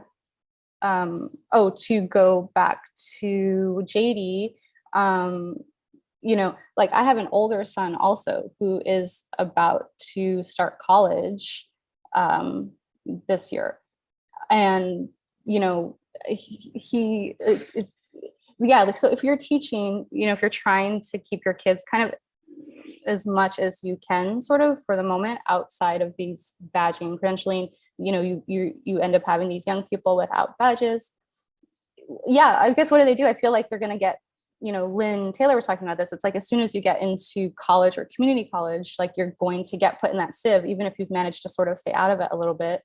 You know, and yeah, I guess you're going to be forced to have to start, you know, taking courses. I feel like Coursera and also just our community college, like around here, has totally, for a while now, they've been, you know, normalizing that sort of learning in that way, collecting certificates and things like that. We also have programs here where some of the high schools have dual enrollment with the community college, you know, free access to community college. Our main college here, Portland State University, has 4 years free. So if you qualify for that, you, every single child that lives in Oregon and that graduates from an Oregon high school is automatically, you know, assessed to see if they will qualify for 4 years free. And if they do, then they'll be offered it. What that, you know, I was trying to kind of figure out if they're doing, you know, how they're going to do that. Is there like a wallet? Is there, you know, and I was trying to figure out, do they do blockchain transcripts? I'm still kind of trying to figure all that out. They don't make it easy for you to find that information out. But yeah, so, you know, just to say, like, we're in a bit of a pickle, aren't we? You know, and people's tolerance, there's quite a bit of, you know, people have been sort of prepped for this, like, so people's tolerance is actually quite high for a lot of the digital stuff that's coming in. And just one quick last thing I'll say is I see a lot of Montessori schools and Waldorf theme schools around here, but they're like, I think Alison, one time you were talking about this, like there's schools that like pop up, you know, like in you know, like on a street or whatever, like in that kind of an urban setting or something. And the school is kind of like part of, you know, the community. So I'm super skeptical, I guess is what I'm saying, that any of these Montessori and like supposedly play-based schools are really, you know, functioning in that way that we might think that they are. Okay, you can hear me this time. I'm doing my part, sorry.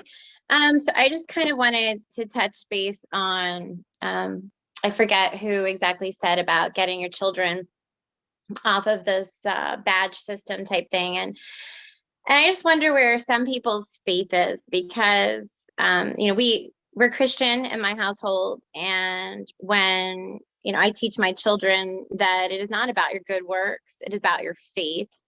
We don't get rewards for too many things in our house, and we talk very openly about what is going on in the world, and we filter most of what we do through the Bible and what God thinks about it. And I'll tell you, I really feel like a lot of the world is lost, mainly because they don't have a faith. They don't believe in a creator. They don't believe that they were created with a purpose that only they can do.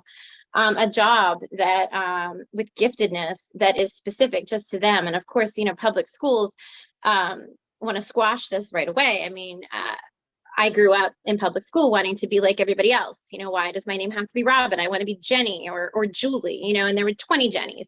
But I wanted to fit in, and, you know, watch TV and they promote it all the time, like be the Kardashians. And that's what people seek after. Children do what they see. not what you say, not what you teach per se.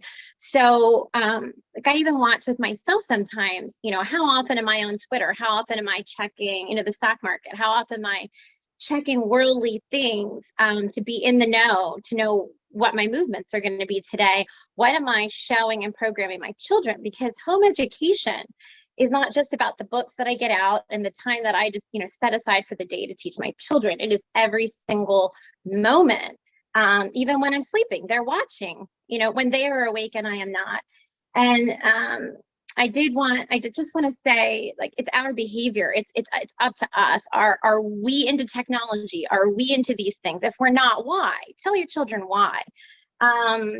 Explain to them. I have a tough time.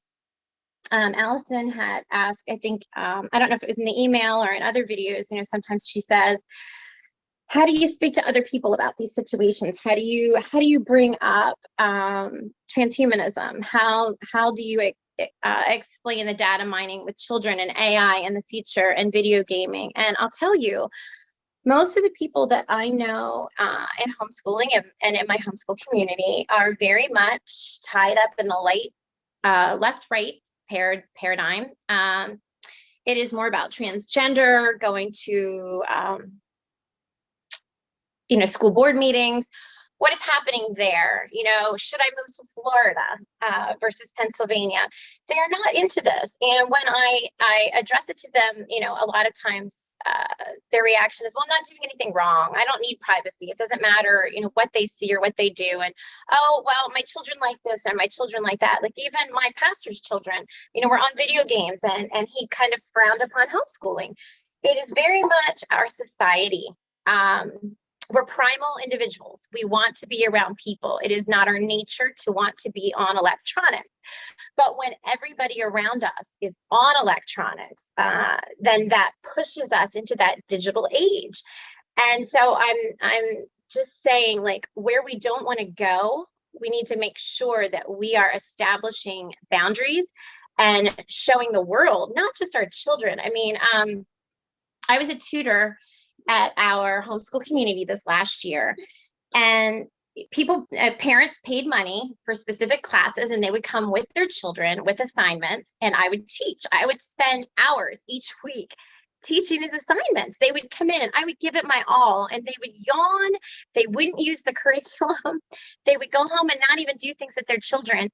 And it would make me think, like, what are you even doing this for? Why would you spend money and do something if you're not even engaged in it? And I just think there's so much disengagement in the world. People feel devalued because of social media. People feel devalued because maybe they're an introvert and they don't get to go out and see people and speak like we're even speaking now. And of course, COVID. You know, the World Economic Forum said, you know, why waste this crisis? Every crisis is a great time. And they talked about education and how it was a great way to get everybody out of school and get cyber school and devices into your home so they can watch you, so they can hear you, so they can data mine you. And one other thing, I mean, back on the note that we are all specifically gifted. I know sometimes we all feel tired and it feels like a relentless effort to try to save the entire world from transhumanism and what we know is coming. We know it's coming and we know it's spiritual, whether you're religious or not, you know it's spiritual, but we are no more than an octopus. And the seeds that Alison and Jason plant, Lynn, I've heard some of you, I apologize. I'm going to dig into more of you as the months go on. But we plant a seed and we pray over it. And all of us have children, or we have friends, we have neighbors, and just one little seed that we plant, we have no idea how much that flows. Just a smile at a grocery store is absolutely amazing. You don't know the ripple effect that has. And so I just encourage everybody to continue going. I personally feel there's going to be, I mean, climate control, that's going to be the next big thing to be, you know, get everyone fearful of climate control and let's cyber school, let's not go to school, let's not use the electric grid. But also, I personally believe there's going to be another outbreak of some sort, which is going to make us more fearful of human touch. And that is what I fear the most, honestly, is that this digital world is going to take away the futures of our children and the normal childhood that we had, climbing trees and smelling flowers and growing vegetables. And I'll be quiet now.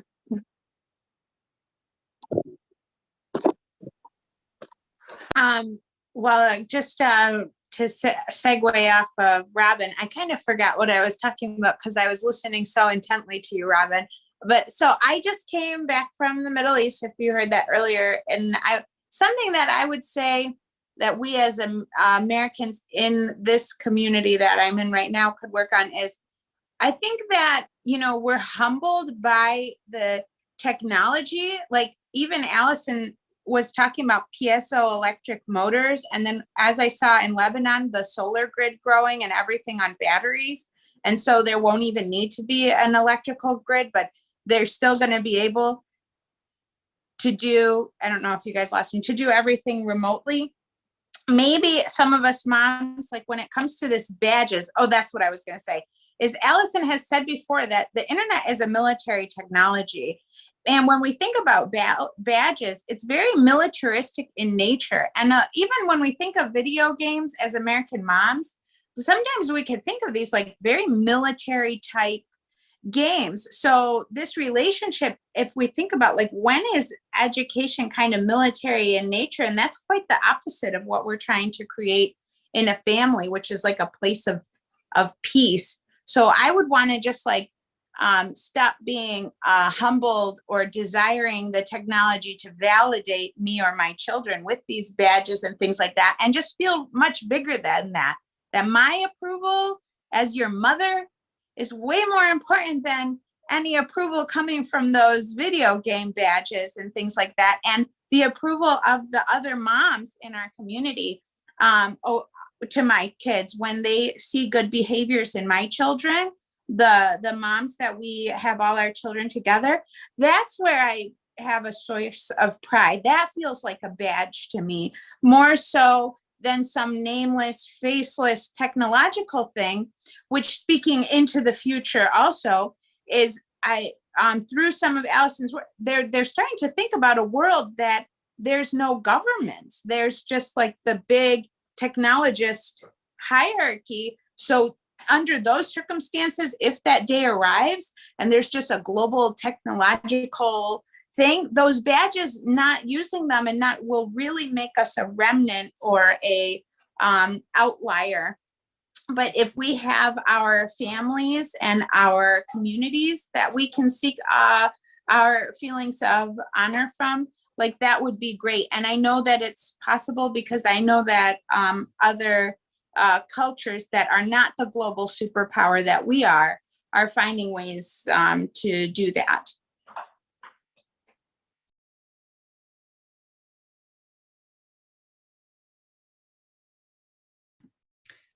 Yeah, so I was going to touch on the previous comment about the community colleges from Bina. So I'm seeing that here locally in Dallas, because what they're doing, they have documents with the ACEs.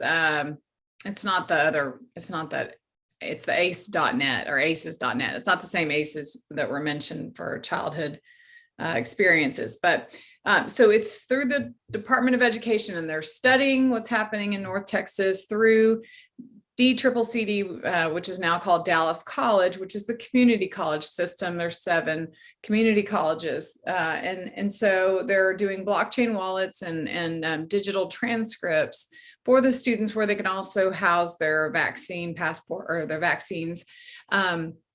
And this is partnered with the Dallas ISD, the school district.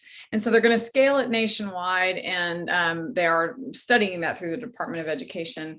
Also, you just mentioned, Nancy, about the kind of this technocratic thing. So we're not really dealing with, I mean, it's a centralization of power, but the technology is pitched as something that will decentralize and give you agency, and you will own your own data, and you will be in charge of your destiny, and it'll level the playing field for everyone, equalizing everyone in America. And Alison had mentioned that Cardano clip that I had been sharing that she had sampled out or spliced out. It's like 2 minutes and it's powerful. And it's Charles Hoskinson of Cardano talking about blockchain technology rolled out for 5 million Ethiopian students. And then it's going to be scaled nationwide to the rest of Ethiopia, 100 million people, and you can vote.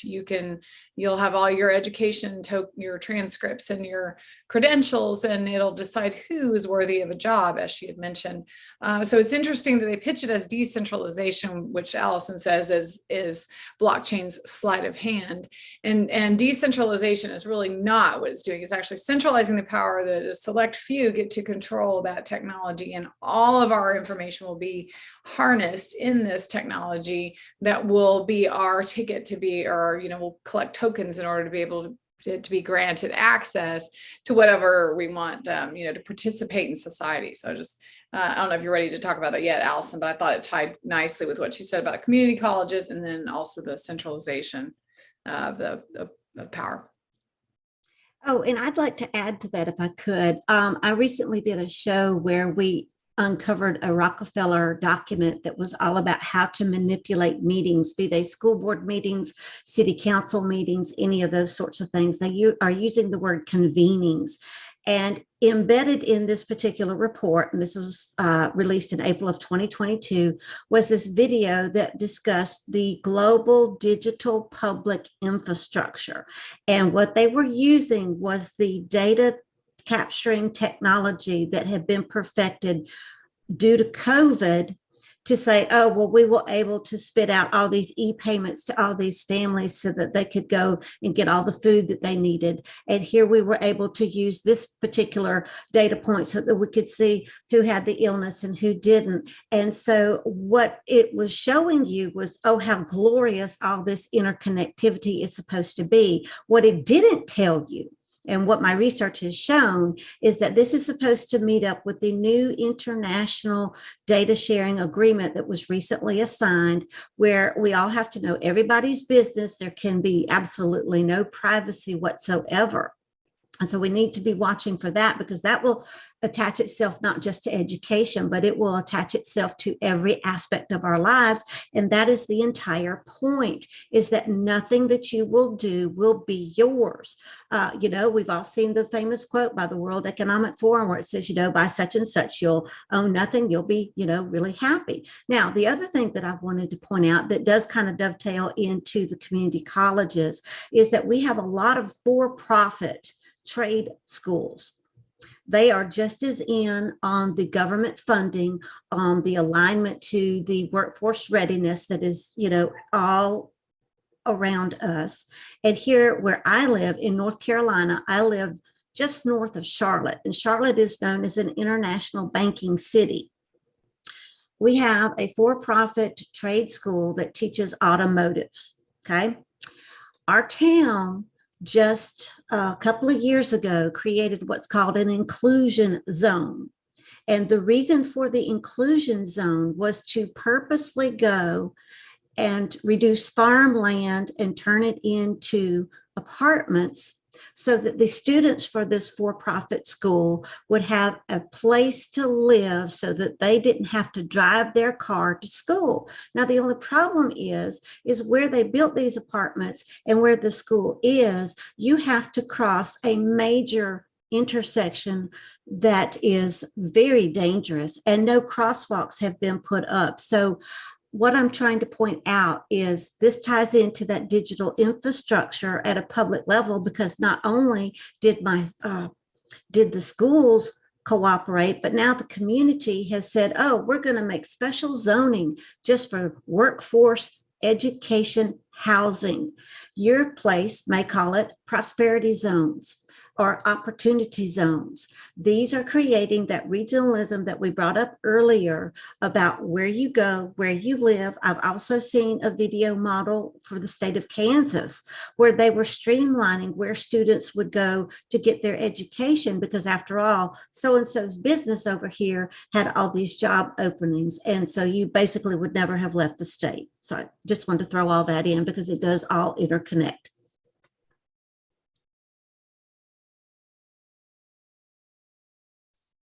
So I just wanted to get some clarification on the decentralization.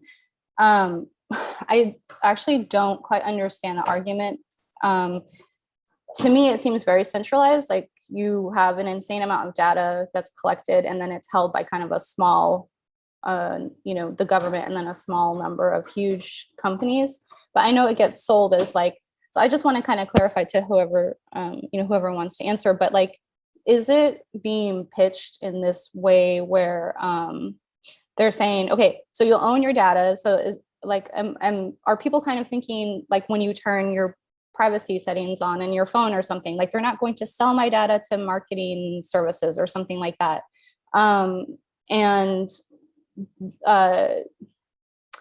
I think I might have lost that last part of it because I got caught up in what Lynn was saying. But Alison, if you could maybe just clarify, like, I just don't get their argument on that side. And I've actually tried in earnest to watch some videos and, from people that are on that side that are really pitching decentralization as like this great savior for humanity. And I don't get it. It doesn't, how are they selling this to people?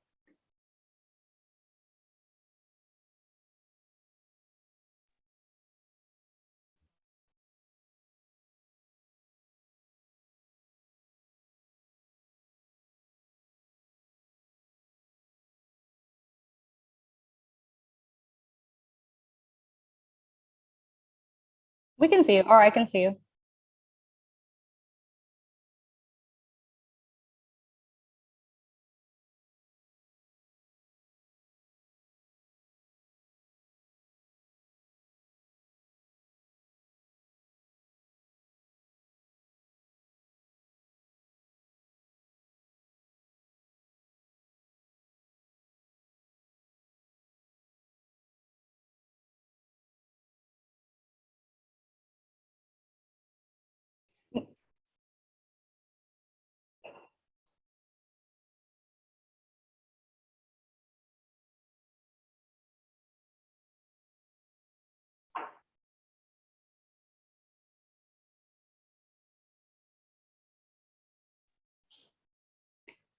Could I just chime in just really fast? I just remembered the second part of my question. Are things kind of being sold in such a way like everything will be super fair because AI is making determinations? Like AI is deciding things and AI is fair and there's no racism and whatever with AI?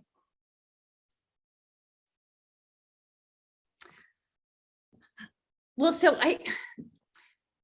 the thing with the decentralization is that the data is stored across many ledgers. That's where it's decentralized, is this idea that it's not one computer that's hackable that's going to have your information. But in the way that your data is spread all out and not hackable, it's also very much decentralizing the power, like it not away from power. It's like concentrating it, meaning like you can chase after a problem, but it's always going to be spread out everywhere. You can't get it all at once.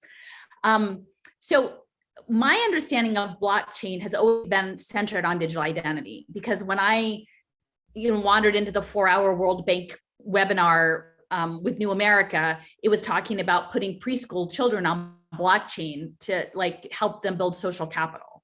So while like the vast majority of people like were swept into the blockchain space on promises of digital gold, mine was always like children and then refugees, and thinking that's not actually like that power play. You're actually asserting your power over vulnerable communities and saying that that's a good thing. And I don't feel good about that. So like my positionality around the blockchain space has always been understanding that the tokenization money is only, the way we currently understand it, is only a small part. It's the hugely leading part right now, but everything is going to be turned into a tokenized transaction. Even down, potentially their goal is to create neural economies in your brain.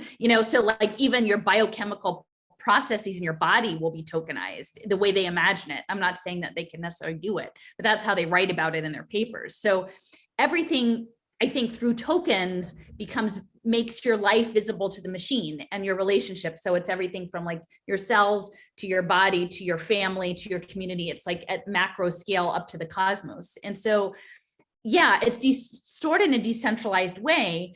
But if what you're doing is creating a permissioned world where everything is conditional, right? Do you have that token in your wallet?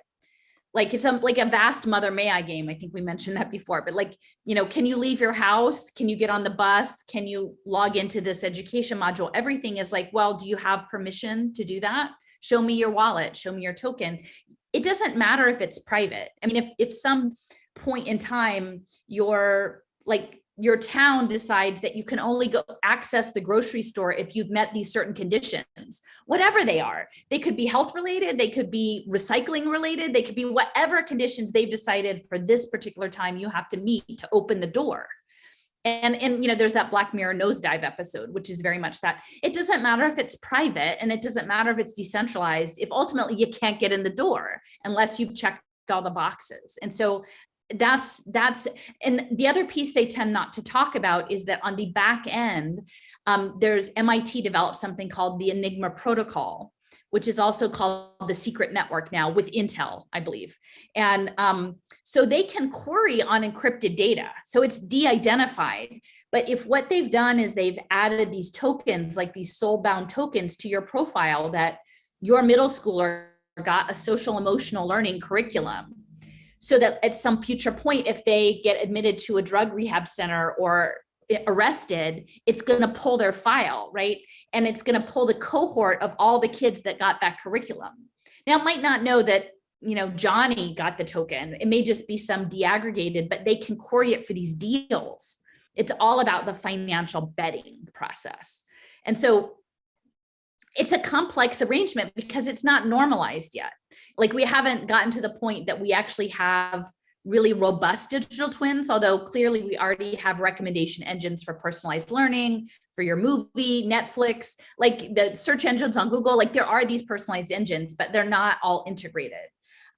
So I don't know if that helps understand. So it decentralizes the storage of the data, which doesn't actually help you live your life if you're trying to live potentially in opposition to things you don't agree with.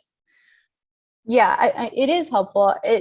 And also not, but because what I'll say is that I heard your perspective first on blockchain before I started. Like, so I learned first from you that like, hey, maybe this isn't a good thing. And then I tried to understand where the other side was coming from, but it just didn't make any sense to me. I feel like I don't understand how so many people are getting swept up into believing that it can be freedom. I'm not sure, how could you think that anything that is logged, that is completely dependent on like a internet computer weird life. So it's not you, it's like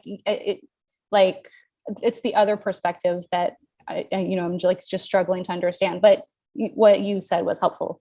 Does that make sense, Alison? Well, and I would say, and I know Lynn's got her hands up, but I just wanted to reemphasize, like, I really resonated, Robin, with what you said about your gifts and the spiritual side of things, because I think we have been fragmented from our spiritual lives, however that represents, unfortunately, within these systems of endowments and betting and control systems, there are institutions that I think are compromised. And I would feel much better if there was a broader understanding of faith-based institutions across the board about how this was going to work. Like, me going to the Unitarians and saying, you can have your flag saying that you're racially just in front of your building, but if your endowments are invested in pre-K and they come with surveillance play tables, that actually isn't, like, Jesus wouldn't blockchain people. Like, I'm pretty sure Jesus wouldn't blockchain people. So like, you have to be willing to interrogate the institution. And that's coming, like, I think that's what's been so beautiful for me, is to see people on their paths who are willing to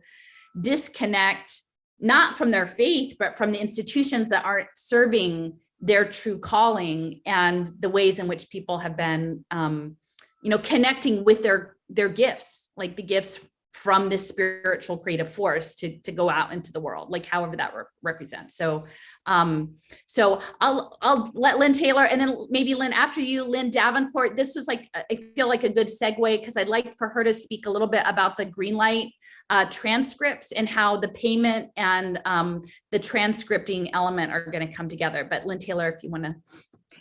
Thanks. I just wanted to quickly add, as far as trying to understand decentralization, since that is totally Alison's ball game. It is not mine. I've tried to wrap my head around it too. But do you remember how when we were coming up, we always heard, oh, this is going to go on your permanent record?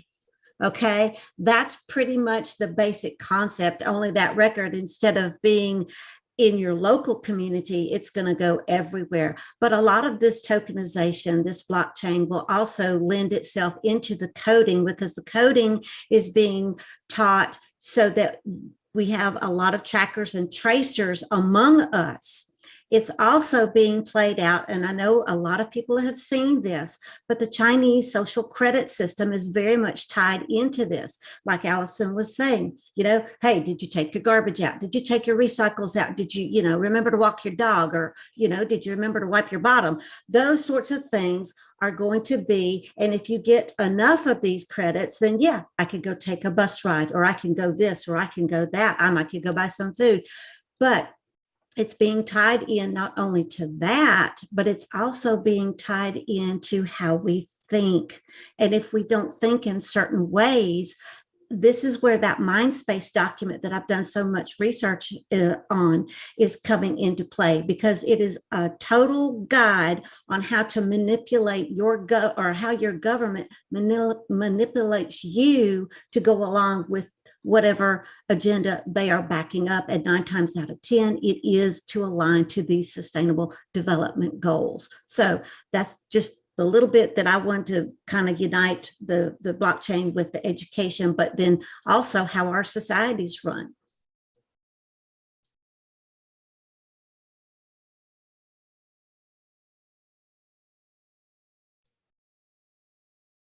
Mm-hmm.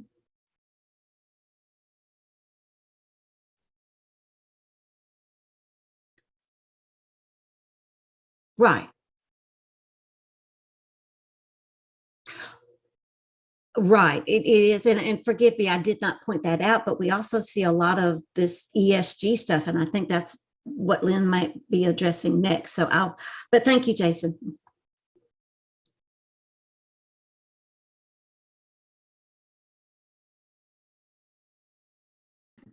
So I was just trying to put in the chat that they have a Greenlight Credentials article, like a puff piece on Dallas Innovates, and it literally says this goes on your permanent record. Greenlight Credentials uses blockchain for students' life transcript. They call it a life transcript or life locker. And I mentioned before that this was done through, the deal was done through Dallas College, which is the community college district, and Dallas ISD. And I think part of the reason is because you have, say, 80,000 students in the community college, maybe 100,000, and then you have 140,000 students in Dallas ISD. So you see the large, just that low-hanging fruit of the public school, the captive market of public school kids and adults going to community colleges. And so looking at how it got there, it came through philanthropy, and Dallas is known for being one of the most philanthropic cities in America. And so I think that's part of the reason it's such a target for some of these experiments, because philanthropy is the gateway to power. And we know that philanthropists and philanthrocapitalists and people like Bill Gates, is that they have a tremendous amount of money that they can dangle grants and carrots like that to get the compliance they want.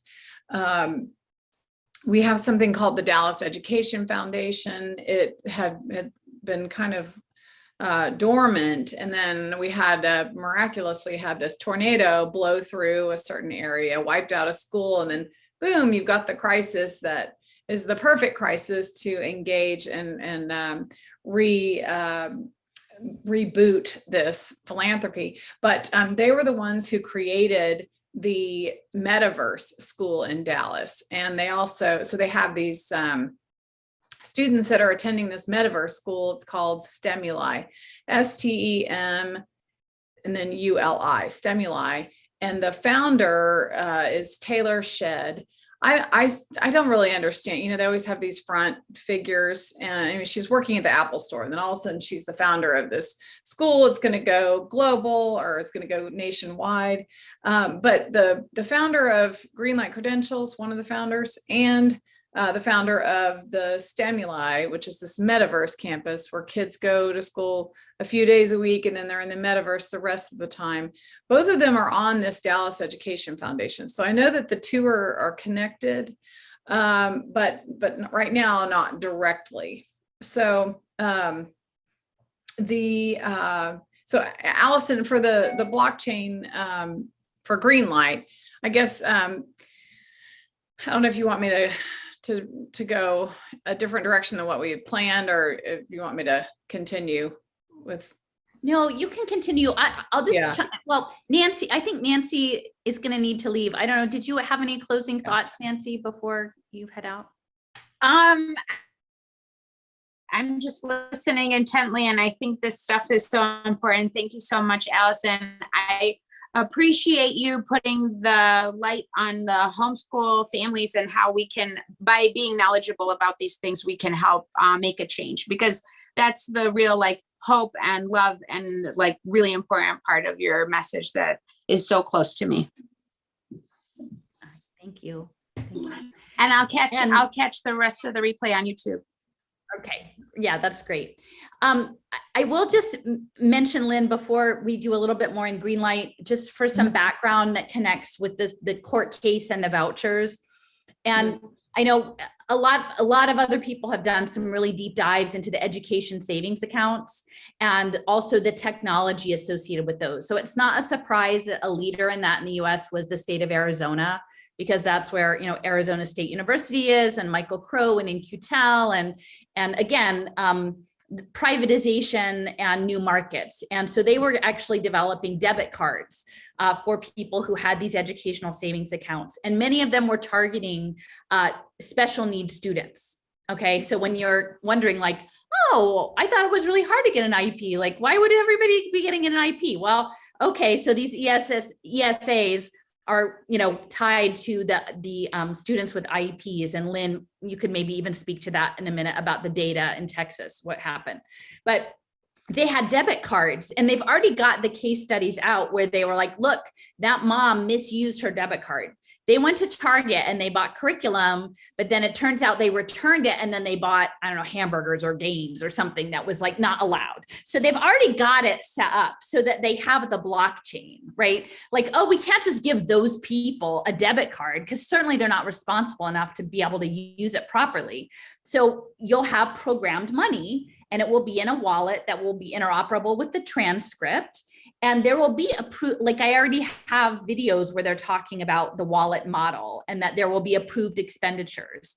And so when I was doing a lot of my early work, looking at the Partnership for 21st Century Skills, there were things like Melissa and Doug and Crayola and toy companies. And I was thinking, well, and Lego is a huge part of this. Like, oh, what is this all about, right?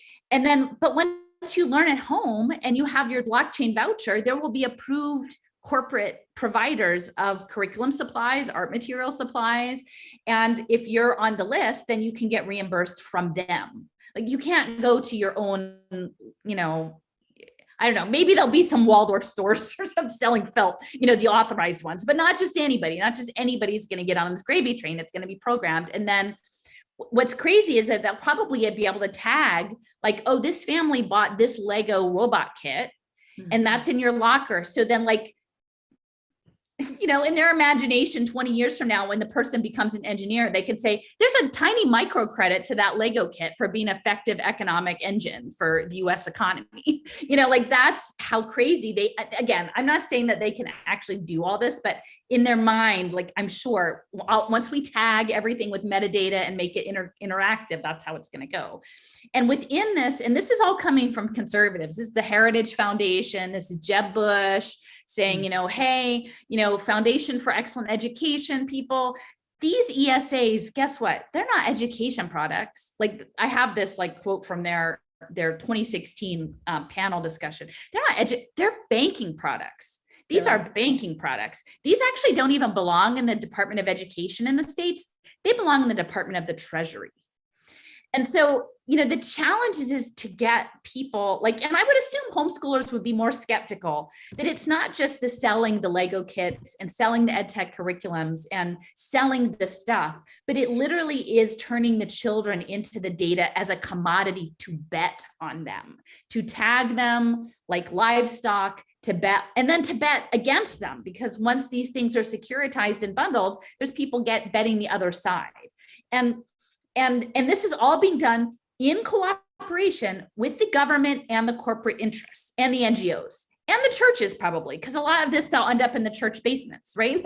So like every institutional interest, unless you can pinpoint them down and say, this is counter to everything we value, either as a nation or as a person of faith or as a parent, like this is counter to what I understand humanity is, we're not doing it, right? Like get in front of them and say, this is going to come on your door, like in the next 3 to 5 years. You have to be prepared to turn down the money and say, hey, we're not, it's anti-life. Like this is an anti-life agenda. But breaking through the noise is the challenge. So again, I just wanted to hit on the programmable money. It's not just central bank digital currency. Anything can be programmable, including your voucher. And it's going to be tied to the transcript. And as Lynn will mention, across you know, education, workforce, health, food, the food pantries. I don't know, Lynn, there's a whole Texas food pantry where the kids can work in the food pantry and then earn behavior credit to get extra food. I mean, every single thing. And that they're wrapping the progressives in this, saying we're caring for people. We have community schools, we're caring for people. And eventually this school will just be like a drop-in center with the food pantry and your case manager. But then the conservatives are getting off saying like, oh, it's totally decentralized and free market. Isn't this great? So it's a mess on both sides, and they're playing up, they're ginning up people's anger and rage in a non-productive way. And just to be able to like pull back and say, okay, the big question for me is, do you want the AI global robot, like the AI global computer, to make all the children compete to put their brains in robots to do the work on blockchain? Like that's it. And I would say 99.7% of the global population would say absolutely not. But we can't have that conversation. We're not. So, okay, I'm going to step back. Well, and you know, so much of the language being used is this, you'll hear it recurring. I saw Ivanka Trump talking about it at the World Economic Forum. I saw, I've seen our mayor talking about it at Dallas College when he came and spoke. So it's reskilling and upskilling. Those are New World Order terms that you'll hear. And now everybody's repeating those things. And you'll see LinkedIn will set up the badges and your credentials, and you can earn those and build those. And then you also have at the community college level through this blockchain wallet. So that think of it as like blocks of data, and it's just holding your information in a convenient central place. So no one's against having a digital option to share your transcript. They take a real problem that they could solve and use that as their tool to get you to get the buy-in. And so the idea is that, and in fact, my son was uploaded into this system for Greenlight. So now my school district, which is not Dallas ISD, it's a different district, Richardson ISD, get a message. He's already graduated, and it says, your transcript can be accessed through Greenlight credentials. That means they've opted us in without telling us. And in order to get out of it, we have to opt out rather than having the option in or out up front. And so all of his information has already been uploaded So the idea is he can share his transcript easily. I have no issue with that. The problem is when it also holds your vaccine history, your credentials, your transcripts, and your resume and all of your mental health data, because they also have something called the Greenlight Credentials Vital Sign 6 app. So Dallas ISD students are the pilot for this, and you see the founder, or not the founder, but a guy who works there. He's holding up his phone. He's like, everybody has one of these, and the student can answer questions about mental health and suicide ideation and all of these things that this is highly sensitive information. Alison mentioned Texas having this IEP program, and I'm kind of shifting, but I'm going to just touch on it for a sec, is that the Texas Education Agency, our commissioner, did this deal as a data mining scandal with a company that was a startup out of Atlanta. They harvested the IEP data, very sensitive IEP data, down to if you were born, did they use forceps? I mean, all kinds of really sensitive information. Alison has suspected what that was actually for. She usually ends up being right, which I can't remember what the reason it was for, but just know that all of this learning us and in this twinning future that is coming to be able to have all of that sensitive information that it's learning us, so that it can then manage and control us and then replace us and push us into a system.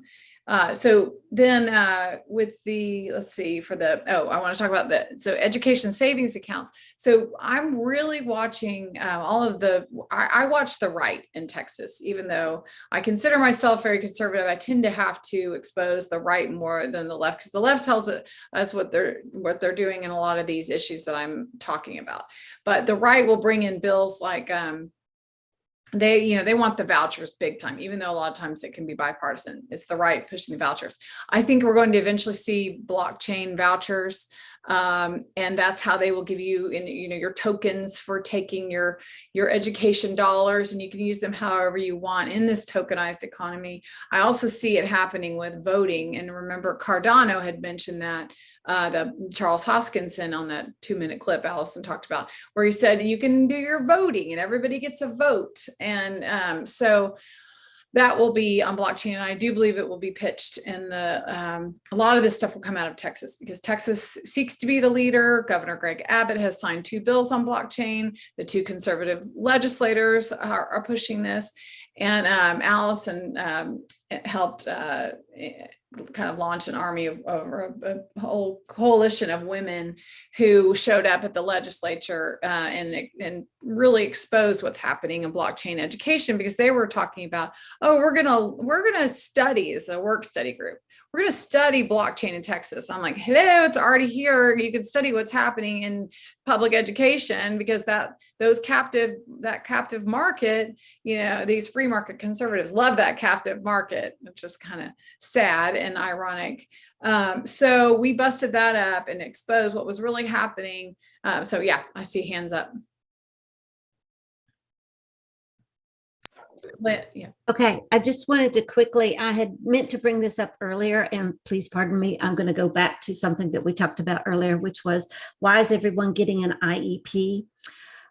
This again was going back to the Every Student Succeeds Act. One of the mandates in that was that they were going to take the Title I funding that was supposed to go for special needs students based on a per pupil need.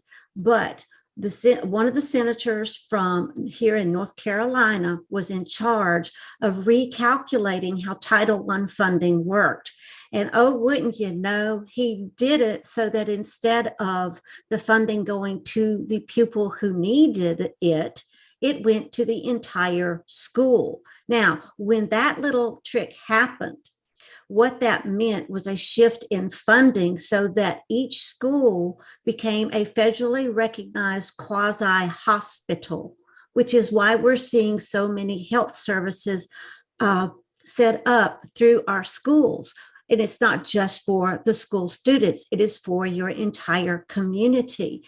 But I wanted to point out, because these schools are used as quasi-hospitals, what is going on is that your entire states are being allowed to double dip the funding through Medicaid, and as such, being able to go in and behavioral assess every student. And so even if they're wiggling in their seat, that's going to be labeled as a behavior problem worthy of either medication or some sort of behavior management. So this is why we're seeing so many students labeled with some sort of IEP or special need. Oh, yes, we have to get Johnny and Susie on this behavior intervention program. It's called multi-tier support system and services. And it is absolutely heinous what is going on. So I just wanted to throw that in as to why there are so many IEPs. So if you can get your state budget and you can find where they're double dipping in your school district, you've got a lawsuit there that you could absolutely use this type of information to make them more accountable, to tell them, look, if we the people double dipped, we would be in jail in 5 seconds, but our governments are doing it right in front of us, and we need to hold them accountable.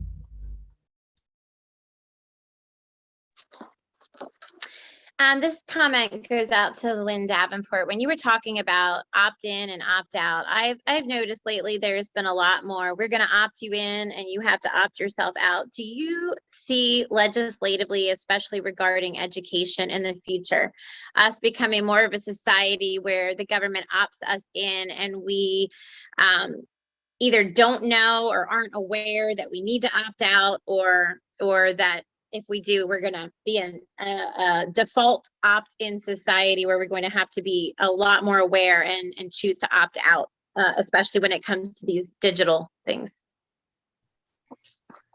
Yeah, that's a difficult one because as Alison has said, I mean, there's really nowhere to hide in this panopticon that's being created. However, we can be a wrench in the gears and we can make Swiss cheese out of the data. That's what I tell people. Anytime you can pull out and you know, like my kids have been opted into certain things that I had them that I made the school opt them out. That means, you know, they've already got the data, but there are things you can do up front, and you can also deny the technology. You can say, no, our friend Alice Linehan, she did that. She just said, no, I don't want the technology. I want a paper alternative. And they would do that. So those things are, you know, they're hard to do. It takes a lot of courage, and you don't want to be, you know, to make your kids single them out and kind of make them stand out in that way. As you said, you wanted to be Jenny and Julie and fit in. Now you're the kid with no technology or whatever. But it does take courage. And I think when you do that, your kids see you do that and they may hate it at the time, but down the road, you know, train a child up in the way that they should go. So it's very difficult to do, but it is doable. I mean, if we do it in mass, then it does shift the winds. I will say that too. Something I wanted to say earlier is, you know, Allison asks, you know, what keeps us from speaking up to other people, and as a homeschool mom, you know, when your kids are in public school, you know, on the bus, you know, all the things that they do in public school, sometimes you create friends out of just coincidence. You know, I'm sitting beside you, we're in detention together, you know, we make friends in funny places. But when you are a homeschooler, you don't get those opportunities. And as a homeschool parent, you get the opportunity to befriend your children's friends' parents. There's so many factors into it. And I tell you, like, I just find I was listening to you and Lynn and Jason and Allison talk the other night, and it was really nice. It kind of touched home of how difficult it is, like, to take in this really hard information and process it, yet live in your day-to-day life and try to stay focused, yet at the same time try to let those around you know what is coming down the pike, but still be real and still be sober, and you know, still be a guide for your children, someone they can look up to. And it is just so hard to break the line with certain people. especially when they just want to talk about the distractions that are going on in the world, and you really want to break it down and be like, you know what, that's not where the battle is.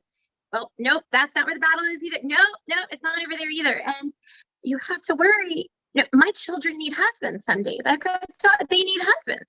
They need friends.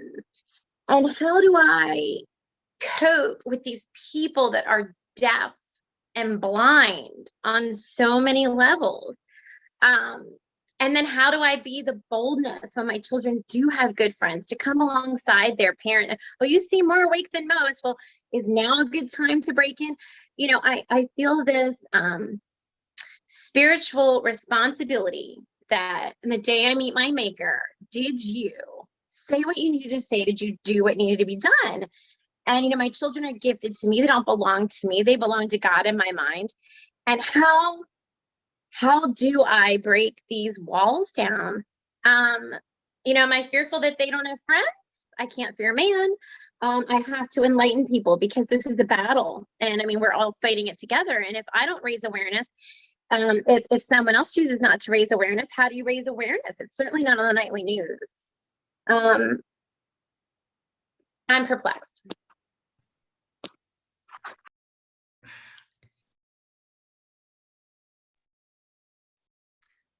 I hear you. It's hard to navigate. I know I've been kind of open about my losses on this. So and you know, we just, every day you try to do the next right thing, you know, I guess. And I think it helps to realize that there's something beyond us. Like if you know that it's not like your deal is to show up and do the best you can. And then it's, what happens after that is the beyondness. But I just want to sort of like we're 2.5 hours in. So I don't, Jason, was there any participation on the chat at all? I know we don't have a lot of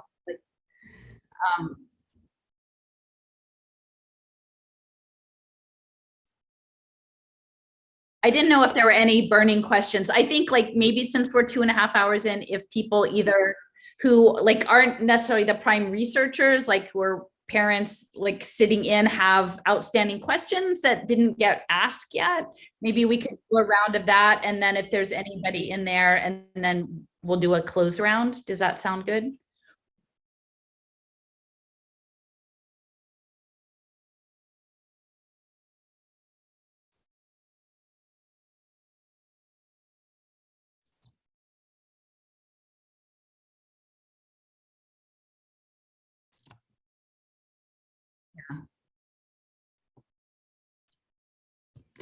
I will just say like that's useful up to a point, but then we've got the libertarian side, which is like the free market economics, which again, when people, there's a presumption that somehow we're out of it, you can get out of it. And everybody has different responsibilities in this. I'm not saying everybody has to do the same job or pick up the same work, but I don't think that there's a sense that in math, like individual, like for the short term, I think individually you can shelter your family from this and you can try to navigate it. But then there do need to be some people who are willing to take a stand broadly, you know, and to understand that it's for the kids who can't advocate for themselves, who have families that don't know, for the bigger piece. Because once you see like the Idaho Libertarian paper saying that, you know, the churches are going to have programmable money and they'll get the government out of your business, you know, I'm like, well, that's not going to help either. Like you're just trading one for the other. Like, so it's like an authoritarian sort of thing. So like the Gatos, it's interesting. I think it's very like representative of its time. It would be interesting to know how they would incorporate the blockchain identity, human capital bets, learning ecosystem, Pokemon Go education, and all of that. So, because I think that unfortunately, like there's many people who follow my work who fall under like the Mises libertarian angle, and they haven't really justified to me how this is all going to work, you know, in that they think that they're going to be the main traders. I'm like, no, I'm pretty sure it's going to be Peter Thiel and Piero Mediar who's going to be trading out the portfolios of kids, and maybe the Vatican and some other folks. So yeah, so that's, I guess, my response to the Gatto thing. So maybe, do we want to do like one more round in here of like prioritizing the parents if you have unresolved questions or like comments, and we can.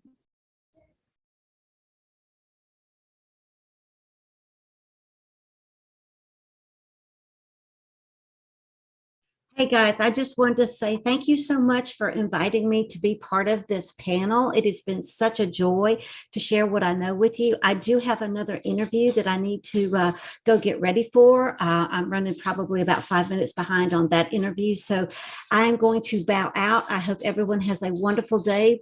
Feel free to reach out to me. commoncorediva.com is my blog, and I will be happy to help in any way that I can. Thank you, Alison, for setting this up. Thank you, Jason. It was wonderful to finally meet you. Nice to see you, Lynn, and lovely to meet everyone else on the panel. Take care.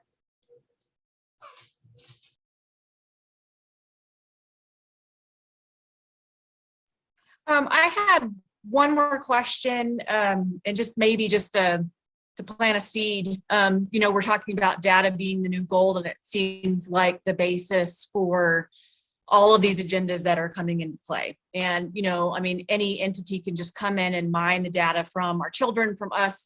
And I know that Lynn Davenport was talking about, there's a lot of things that you can do to opt out. But I'm wondering how we can focus on owning our own data. These people are making money off of us, but it's our bio data, it's our intellectual data, it's our personal data. I guess I'm just trying to think of a solution of some kind of an angle of how we can really start to push our own agenda of owning our own data, like a trademark or something like that. I don't know what any of your thoughts are on that. Well, you can take the approach where you don't participate in the system and you create new systems that are new, your own. You can barter and create new economies on your own. That's something that's been talked about a lot about within the schooling, homeschooling movement, where you can create a co-op. And I know that I may be great at teaching this to my kids, but not this. So I would then, exchange in that way. So exchanging not in a fiat, your typical monetary system, but with your gifts, talents, abilities, skills, and those, and your resources that you have, trade like that. I do believe in this, the biosecurity state that Alison has talked about. It's going to be difficult to participate in any of these systems.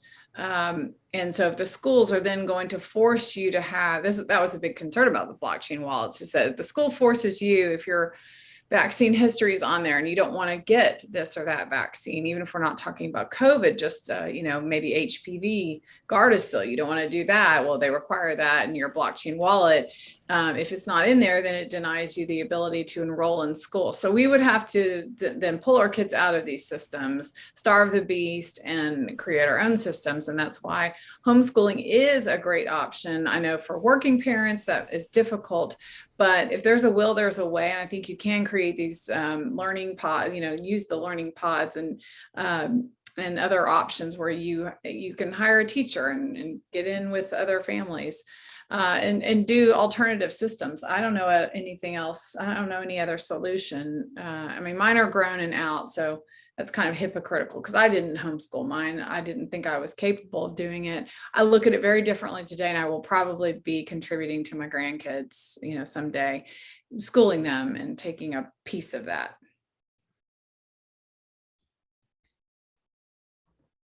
Well, I would just say at this point, I think there is a philosophical question of, do we want to be commodities? Is our human capital, do we want that? And at what point is it one thing to say an adult can consent to doing that, making that choice? It's another thing for a child, a minor, or a non-human, to be that. And so I think they would like to frame the story the only options are either someone stealing your data or you're a commodity. And I'm there's got to be other options in there to my way of thinking. Because I think once you agree to, there's an economic imperative behind this. We have literally created a global economy that's rooted in technology and biotechnology and finance and war and stuff. It's been built, whether or not we directly contributed, but this is the new economy. When I show up in Utah or Arizona and I say hey guys, you've got 1,500 biotech companies in your state. Like you're basing the growth of your state on these industries. What did you think was going to happen? Like literally, like how are you going to grow your economy unless you have lots of sick people, which isn't good, or you can make lots of well people use biotechnology, which is also kind of weird. You know what I mean? Like that's the product. We've decided to build this as a product, and I don't know how to back out of it, but like if we decide to become a commodity, literally, if anyone hasn't read the book Feed, it's an M.T. Anderson. It's a young adult novel. It's sort of like an epistolary novel. It's quite compelling. It's like a high school level novel, but it's this near future dystopia. And actually it's fascinating because like the heroine is like a homeschool. Sorry, it's a little loud in here, having construction, my neighbors.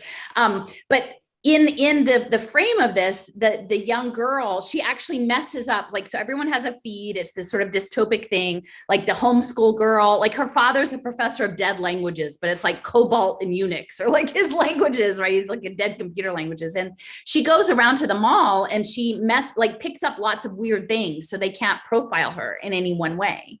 And then later on, she runs into some sort of health crisis and she can't get insurance because no one knows how to identify her because she's willingly messed up her profile.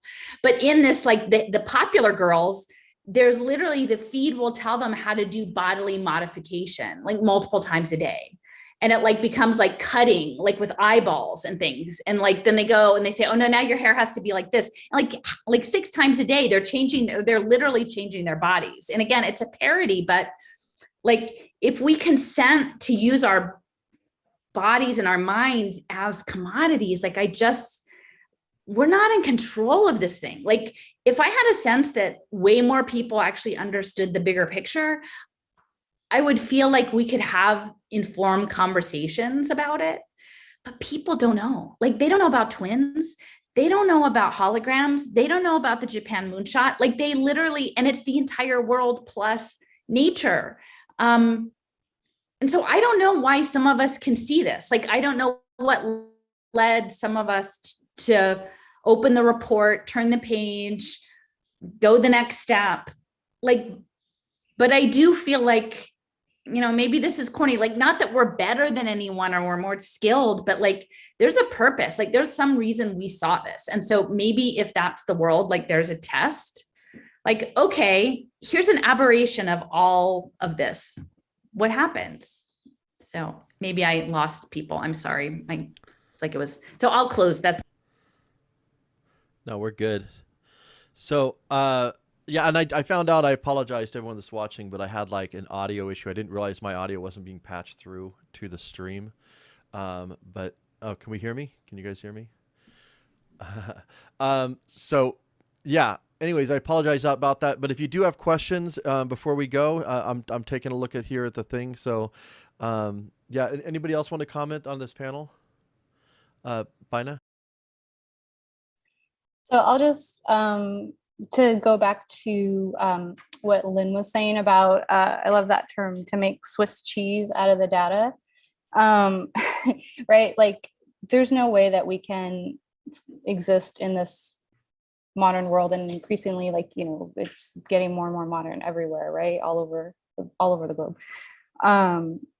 But right, we can opt out when we can. It's great. We should opt out when we can. And, you know, I'll just say that when I did, so when we started homeschooling and, you know, my child's dad wanted to continue the IEP services, I said, okay, we'll do that.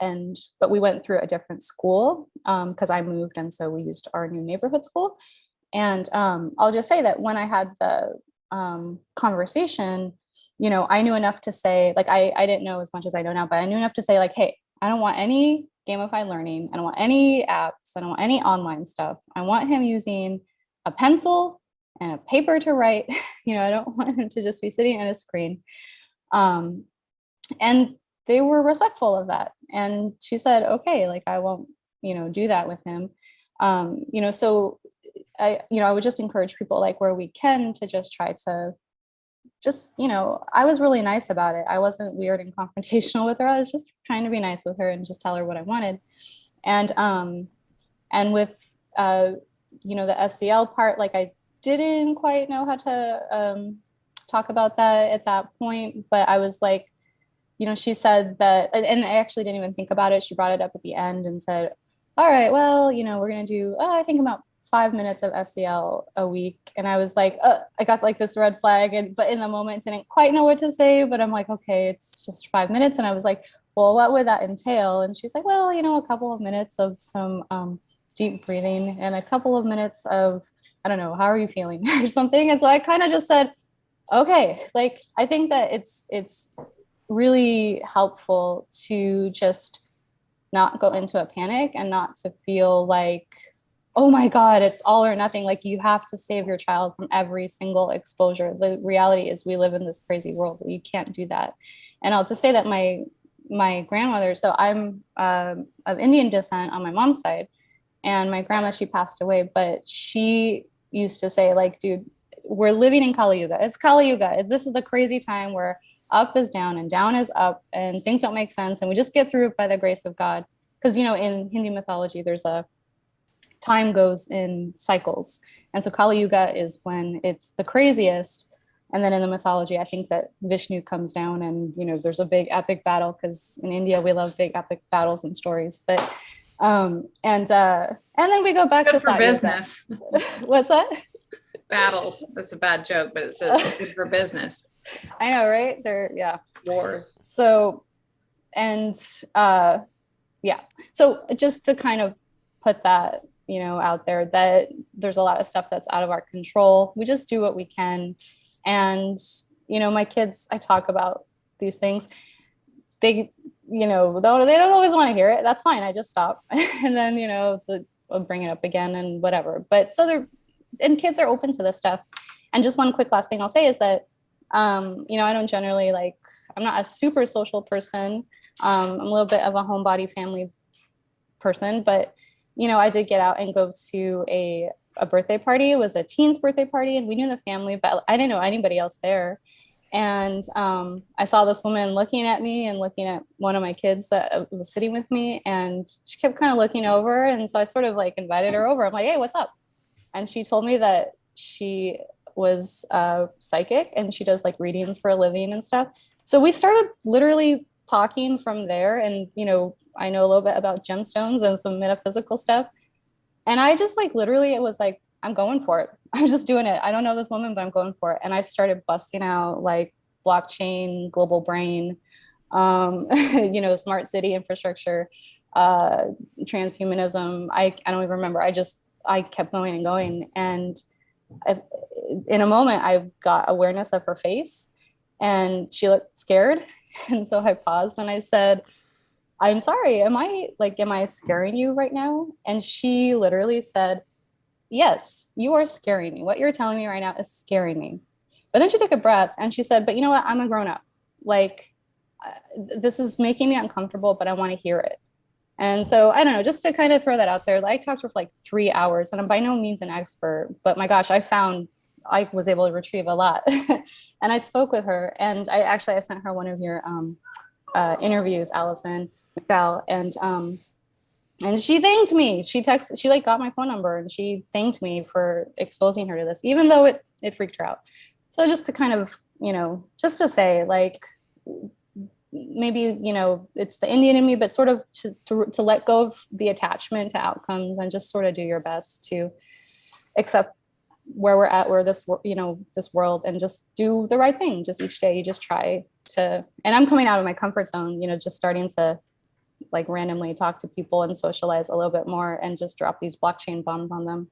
So anyways, that's it. That's all I'll say.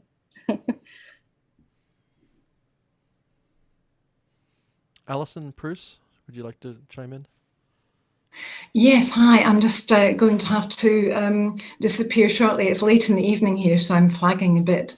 It's been a very, very interesting discussion, so thanks very much for inviting me. I'm kind of, you know, on the other side of the world, but everything is so familiar to me. I would say, you know, going back to what Alison was saying, I think people are finding it hard to come at this from a standing start. Many of us have been involved in this for many years. I think, you know, coming to it fresh is actually difficult, and it's actually very scary.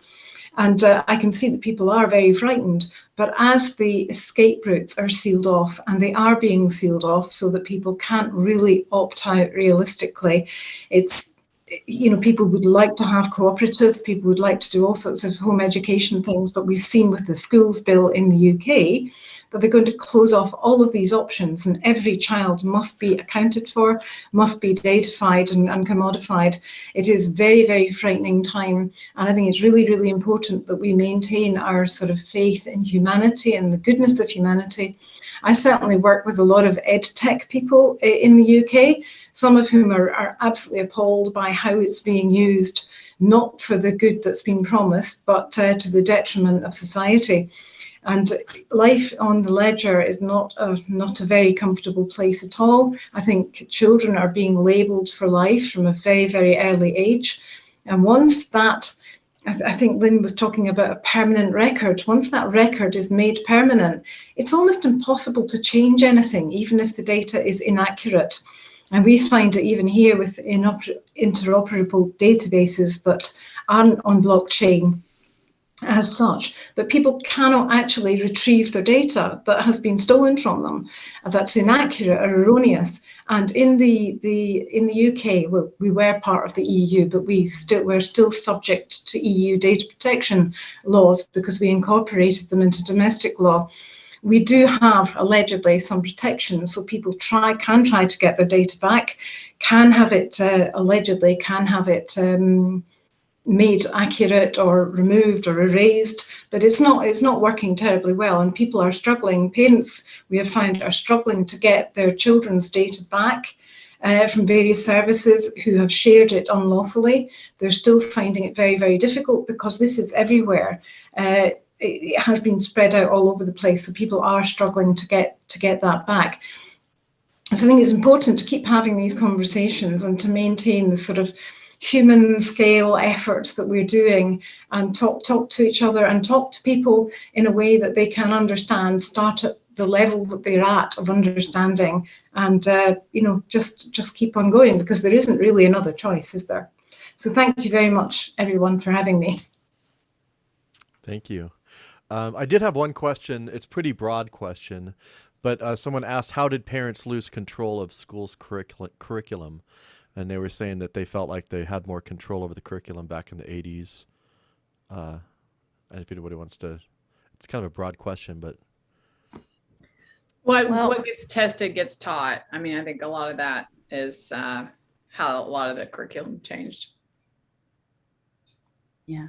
I mean, I will also say, you know, as someone who lean on the progressive side, like the conservatives are right about the Department of Education and the Trilateral Commission and the technocrats. Like, I don't necessarily agree with all of the framing, but yeah, you know, but it was going to happen. Like, clearly these people must have known that they were going to build the metaverse for 50 years out, right? Like, they knew, like, somebody, the people at the top meetings, like, knew that the metaverse, the digital twins. And so like they just spread it out really slow, you know, and just little bit by little bit. And so, and then they reward all the managerial class for putting everything in place. So like for me, when I went back and realized that Andrew Carnegie, like literally, this is like the turn of the 20th century. It was to train the kids to do what industry needed. The kids did, like, they knew what the industry was going to be, and they trained the kids to do it. And if you were in the cohort of kids that were like, got a pretty good option, like, you didn't think to question it. Like, I grew up in corporate suburbia. My parents were working class people, first generation college. We made it to the suburbs.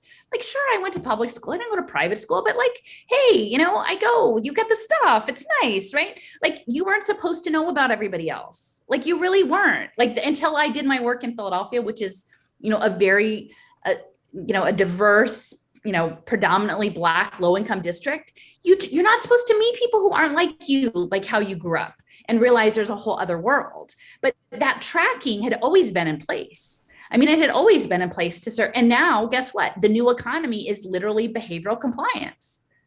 Literally, the new economy is you're either building the metaverse, defending the metaverse, building the post-humanism, you know, doing that stuff, running the social impact finance deals, or, doing data analytics. Like those are and alternative energy, which for goodness sakes, it may be like our quantum digital twins or the alternative energy source. Like beware RFK Jr. and his stupid Vanguard Capital Point alternative energy. Like the alternative energy stuff is not going to be what it's not solar panels. So it goes way back. I mean, I guess, like, sorry for my outburst, but it's at least Carnegie. And that's the Alison from Scotland, like Carnegie, literally. I mean, it's there. So, but yeah, it definitely ramped up again with cloud computing and Common Core. And all of that feeds into the global digital twin. So yeah, like probably definitely by Common Core, it lost control. But I think there was an illusion of control. Maybe you felt you had control if you were in a good district that like was affluent and that you felt like you had, but you were supposed to feel that way. So you would go along so that your great grandkids would be holograms.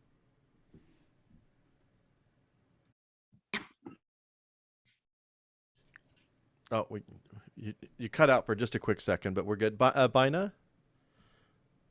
Oh, just one quick thing I wanted to say was that just like the how did we get here or whatever, I think just yesterday, I've been like reading an insane amount and watching a lot, so it might blur a little bit together. But yesterday I watched the green dress interview with Charlotte Iserbyt, which maybe you guys have seen that. But I just wanted to suggest that to people because that was actually really helpful. She did talk about the American Historical Association and the Carnegie Corp, their conclusions and recommendations for the social studies. And then she just went on, and I think that interview was from like the year 2000. So that might just, be helpful for people that were asking.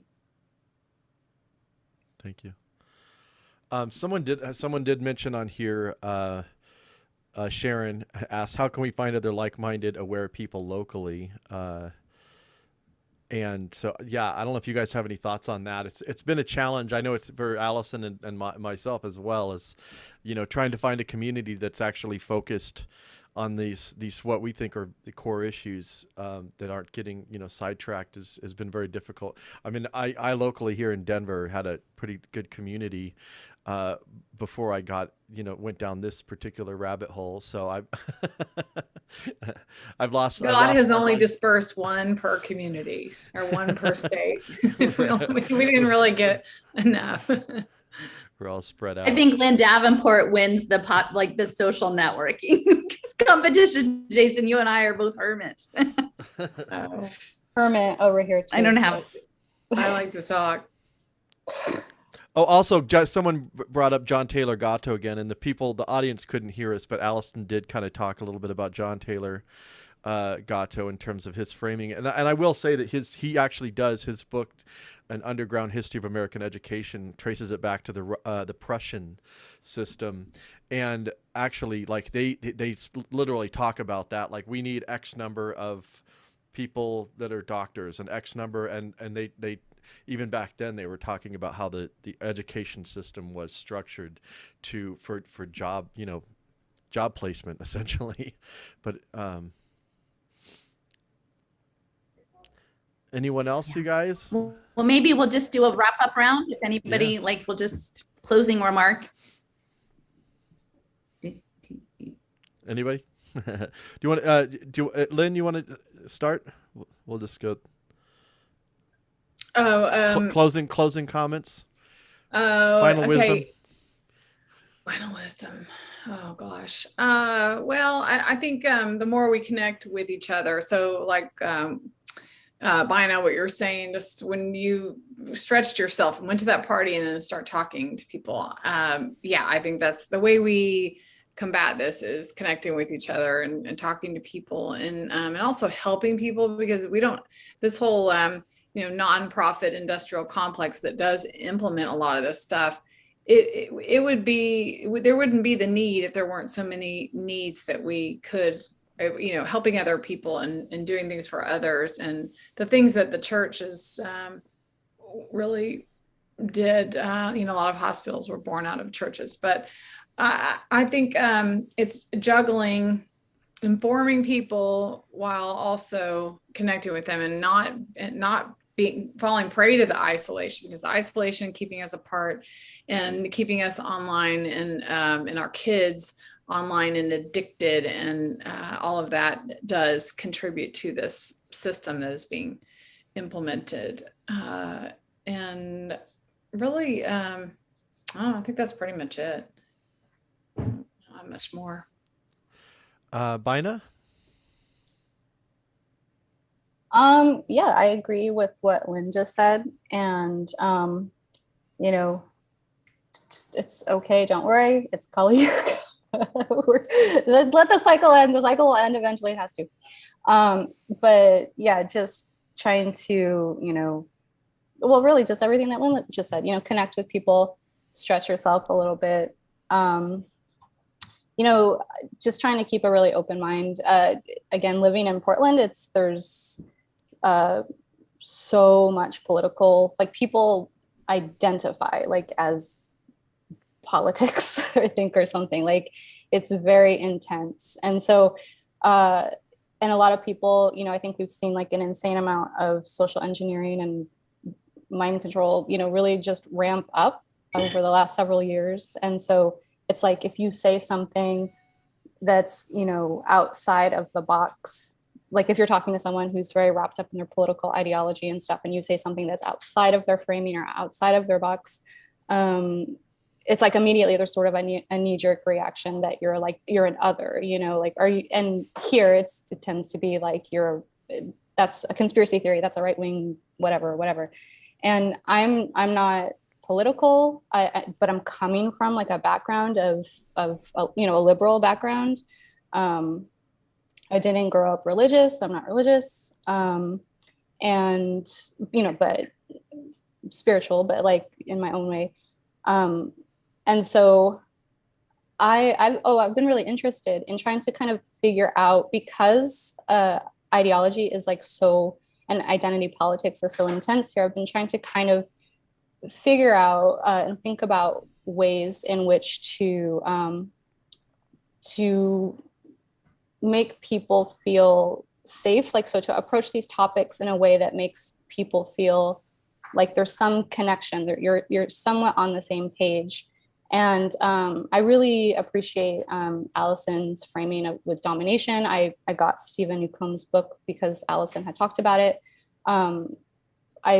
It resonates, it totally resonates with me. And I feel like that might be a way to kind of get into a conversation with some of the folks around here that are very, you know, like, let's say if I wanted to just talk to a group of people or say something at the school or something, you know, to kind of come from a perspective of like, look, you guys, obviously, you know, you care about social justice, or you care about, you know, clearly you care about people, but let's see, can we pull back and take it out of the frame that is, you know, that's kind of being pushed at all of us, that's the socially acceptable frame. Let's pull back a little bit more, right? Like, and let's find that through line of domination, because it's not just, you know, it's not, you can't just live in this world of all white people are racist or whatever. Like, you need to pull back and you need to see, right, like all of the entities and the history, you know, of this. So anyways, I'm just kind of trying to think, you know, how can